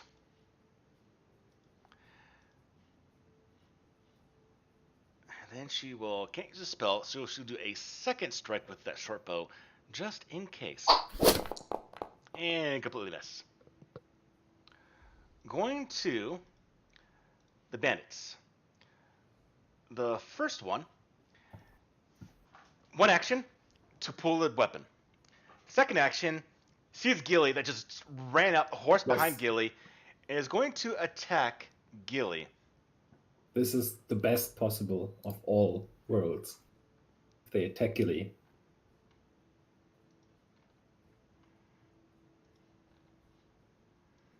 It's the ideal presently, I suppose. Yeah. And goes for the attack on Gilly. Does hit with the first attack on Gilly, which is going to do Gilly to you. You're going to take 9 damage. Oof, ouch. He's going for a second strike against Gilly. But this one will miss completely. Leaving this bandit right here. One action. Actually going to pull out the bow. Okay. Moves here. Sees your reveal. Yep. And is going to target you with that bow. Okay. That's a hit. Nope, we are using fumble decks, aren't we? All right, so I'll do that fumble for him. All right, so you take 3 damage, and that fumble was, let's see, that was a dagger melee. All right. Oh, is that fumble against Gilly? On the one that hit Gilly, yeah. So he threw himself off balance. So he's gonna get a permanent -1 to his attack rolls. Okay, and I take 3 damage. 3 damage. Yep. Got That's it. all their actions. It goes top of the round. It goes to Amiri, who's going to command this horse to move one more time. Using her nature. Where's that? Is that going to be more difficult for the horse to move because of all the underbrush? Yeah, and the fact that it's also in the middle of battle, it's not a war horse, so this does not move. So she's going to try one more time to have this horse move. 2 actions on it. This time the horse will move. Horse gets 2 actions. Horse will move. Well, she's doing what she was told. She's going to go around the battlefield for the ones that are running away. And then she will use her weapon to strike this guy with the bastard sword. And miss. Not only will she miss, Fumble. the weapon, as she swings, goes into a tree right next to her and gets stuck. And you see her completely curse. I like to imagine she's like using the momentum from the horse to like aid Yeah, in her it just swing and then- embedded into the tree. Reddit, it's on you.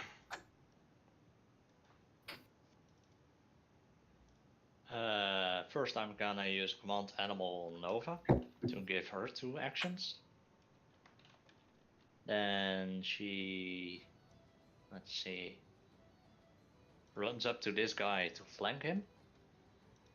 Nice. Then with her last action she is gonna strike him.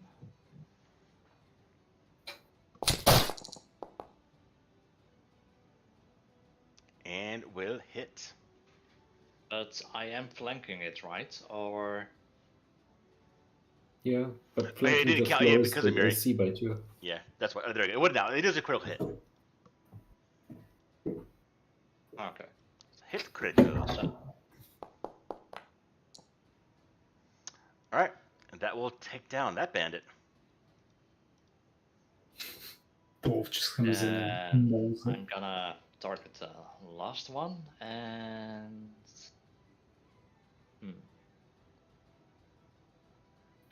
does Hunt Prey do? I'm gonna use Hunt Prey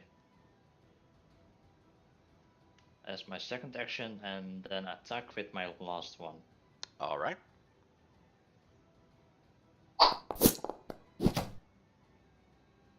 And apparently miss. Yes, you I want to hero point that. do. Go for it.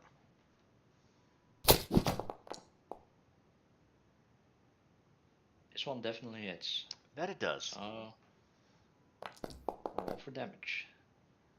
Alright. 10 damage. Takes it. And that was my turn. He's dead. Gilly, it's on you. First thing Gilly is going to do, after running Power there, attack. taking a hit, power attack. I don't have that yet. yet. She will shout at him and try to demoralize him. Nice. Can I have an action demoralize him here? Who did Rabbit shoot? That That guy, I right? think Yep. that the last one standing. What do I have to roll for the demoler? Intimidation. Intimidation. All Yep. right. Intimidation +5, and just shout at him like, "Everyone's dead. Get on your knees." I will not. Well, I'll help you. And But cuts off his own head. I will not. Strike with a disarm. All right. That is a hit. So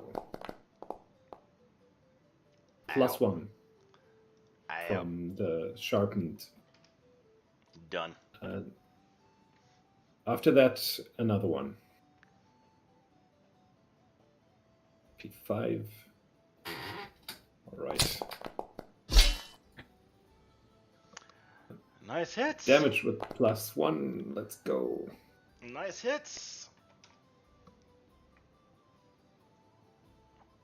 And yeah, 13. All right.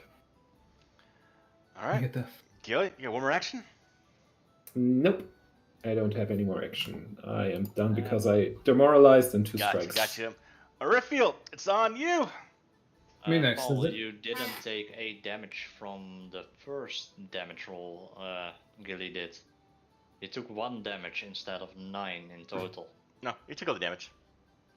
That was, I think, the one is just the additional one from Yeah. Amiri. Okay. Screw it.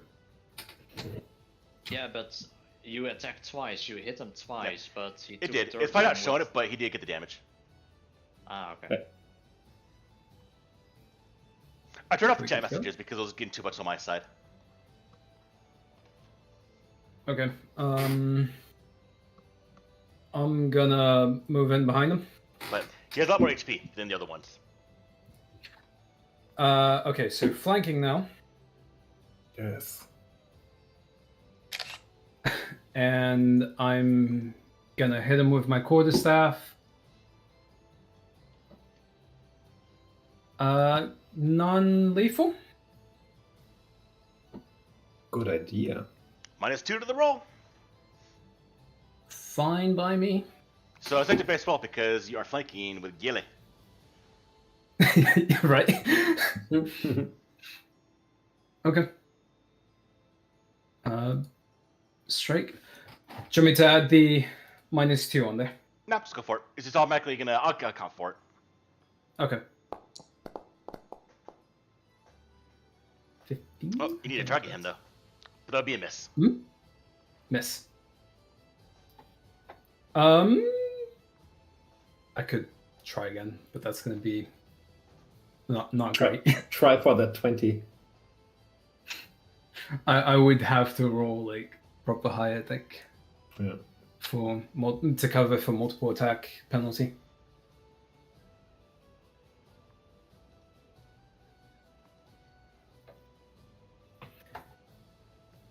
So what you Try. think? I'll try it. It's a flat roll. Hey, maybe we'll get a. Maybe we'll do it. It's a flat roll. I know I have to roll 15 or higher, so this is a 25% or less. That is a miss. Damn. Would have been a good roll if it was your first one. Right? By All the right. way, is Orpheal female? Or figure not? For you to determine. All right, Raphael, are you finished? Yep, that is 3 actions. Lindsay Movement will- and 2 attacks. Load that crossbow. She'll do it non-lethal as well. She'll do a non-lethal shot against that man. She sees what you're trying to do. She sees you holding back, and she will do the same thing. -2. Wait for his no. knees. No. And that will miss. She sees that. She will now do a spell. She will cast Inspire Courage. Everyone take that bonus one to yourselves. Aye.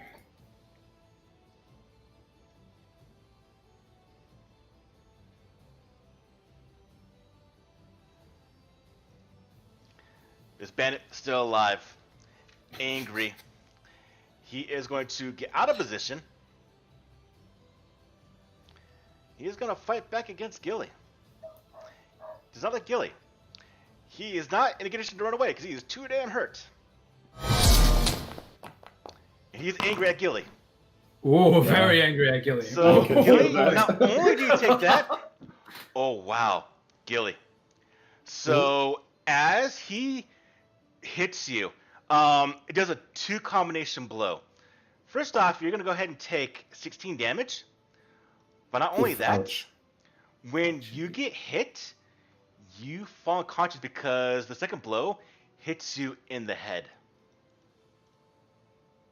Probably Gilly doesn't get the geese charm just right and is a bit surprised while falling to the ground. And then we'll actually go opposite direction. We'll go He's this angry. direction.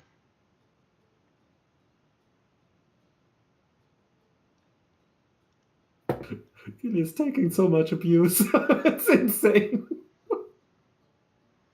My God. I think like the only combat she didn't fall down was with the kobolds.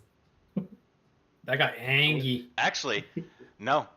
He will do this. He'll kneel down on the ground and bring his dagger at Gilly's body and go, "Leave! Now!"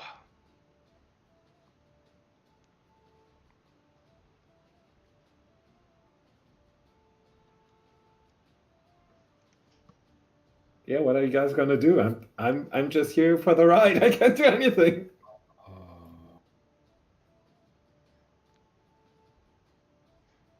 He's got the dagger over your chest, Gilly. Oh no, Amiri's next. Oh, to my me. chest? My chest is just like it's Well, like in the Ooh, gap like- in the armor. It's in an open okay. spot. So like here, yeah. so yeah. It's already drawn Amiri. blood from Gilly. Too, I don't know how this is gonna go. Lindsay and Amiri, they're gonna see what Rabbit and Riffill do.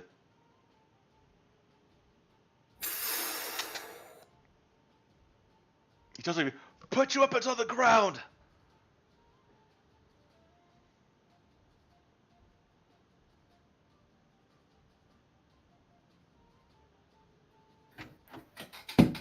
He said to put our weapons on the ground.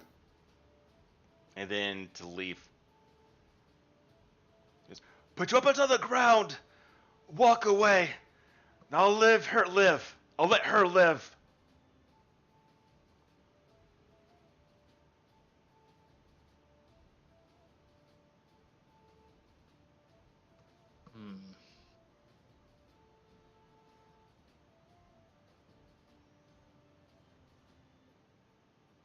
I'm wondering if there's a way I can just whistle or something and Nova understands that as run up to him and bite him.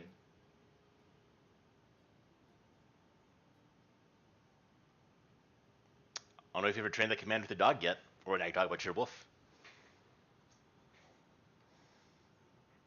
Do you try that?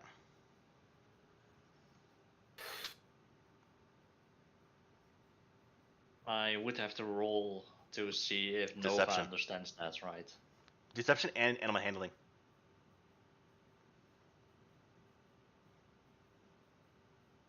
Animal handling, see if you have the command, and I suppose deception to make sure that the Guy. that guy Doesn't doesn't see through it. understand the command. That's when you try it. First one. Gave me a nature roll there, Rabbit.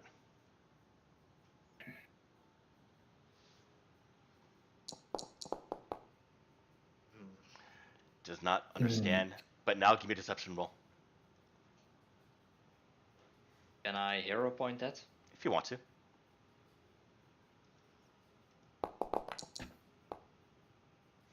I roll even worse. Fortunately, Nova just thinks that this is a... Suppose you haven't taught this to Nova yet before. Yeah. Simple enough. Well, deception. Let's hope it's better.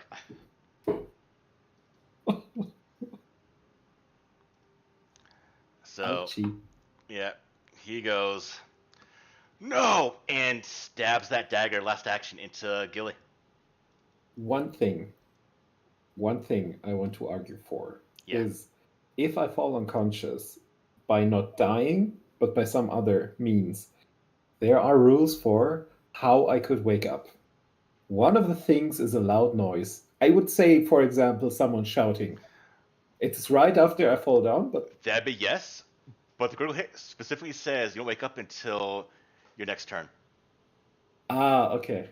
Yeah, this is a critical hit effect. Think that you're actually already dead because you didn't really knock unconscious.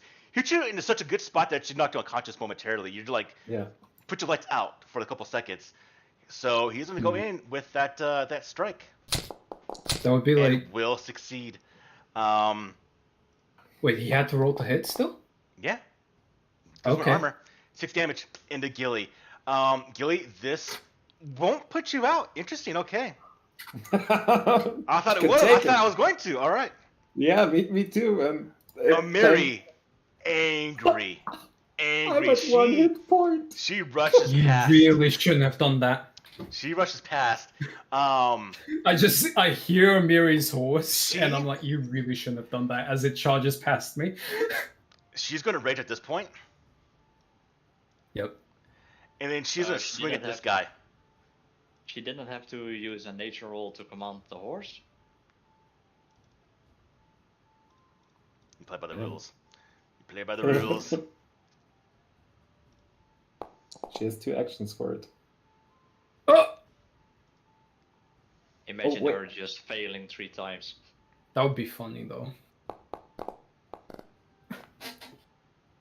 Second action. Okay, she doesn't do that.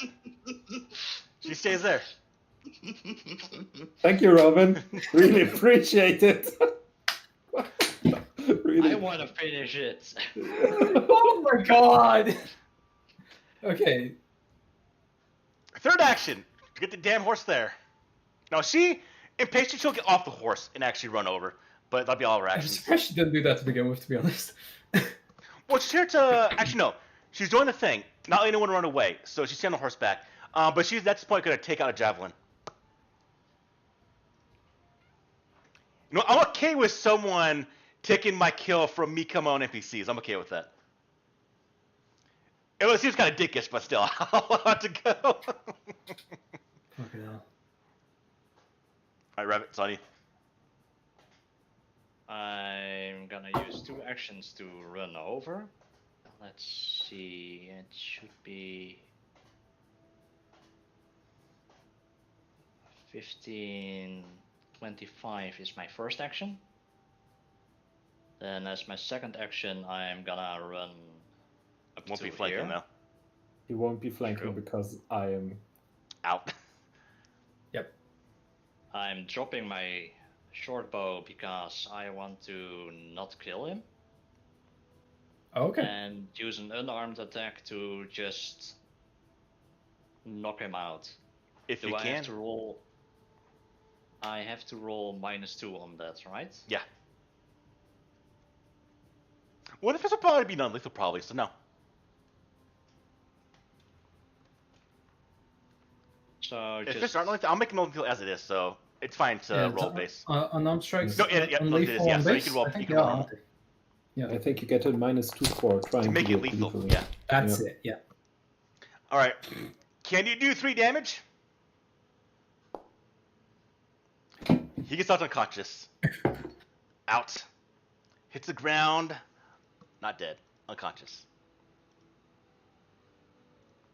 a rabbit saves the day. Rabbit One saves. question. Like, Gilly was knocked out for a round. Like, in the space of time where all this happens. Is that correct? Yeah. You wake up, Gilly, and everyone's down. everyone's down and a dagger You are like hurt. in her armor Yeah. and sticking like maybe close to a bone or something. Well, no, to be fair, the only thing that has happened since you went down has been that guy Yeah. going down, and rather Going- be yeah. And him stabbing me. Yeah. God. Ouch. Ouch, indeed. Gilly will probably be disoriented and at some point just try to drink a potion down like the elixir of life. Yeah, just drink the elixir of life. Those are temporary anyway. Yeah. Oh, God. I really enjoy the sort of just raw damage that Gilly gets every time. God. It's the second time I just punched someone knockout. Come over to Gilly, and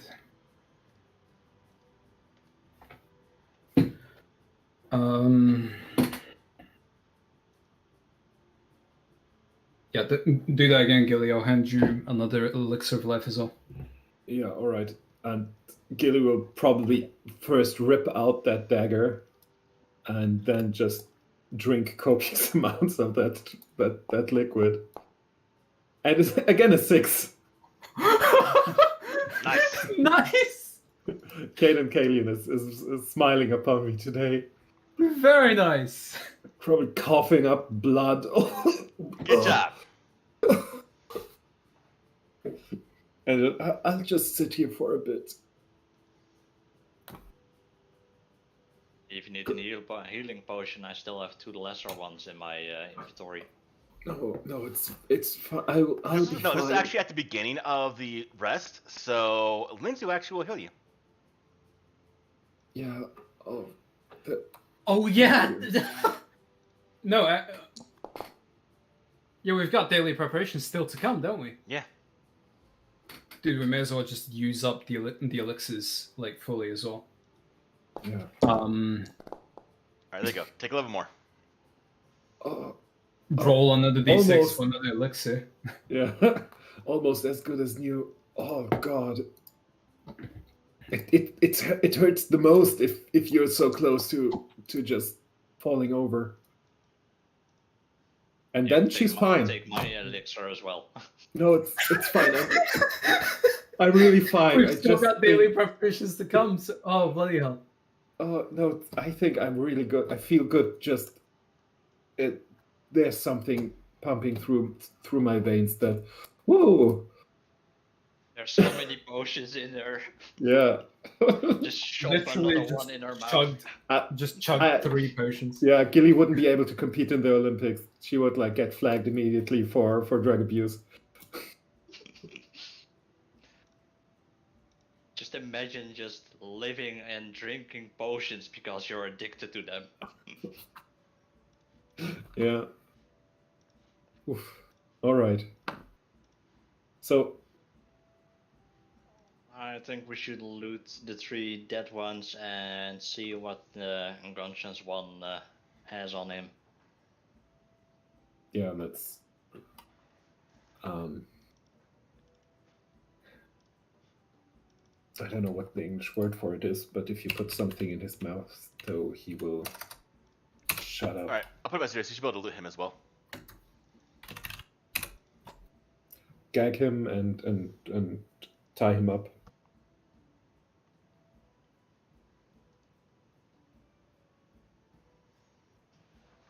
I'm assuming the items they have on them are correct. It is indeed. Only one of them has the Stag Lord amulet. Is that right?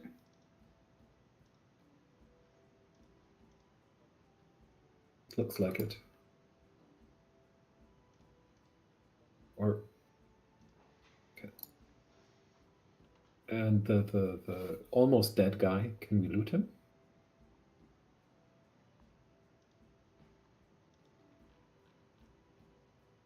Okay. Can we tie him up? That you definitely can. Be an idea. That you definitely can. Okay. Do we need a check for it? If he attempts to break away, you will. Okay. Yeah, just use the rope to tie him up, All right. I suppose. He'll get tied up. But now you have to think about what does this mean for the bandits? Because now 4 of them are not coming back. Mm-hmm. But that's something we can talk about for the next game. So Oh. I think we'll end today's game here. Cliffhanger. Okay. All right. All right. The question is,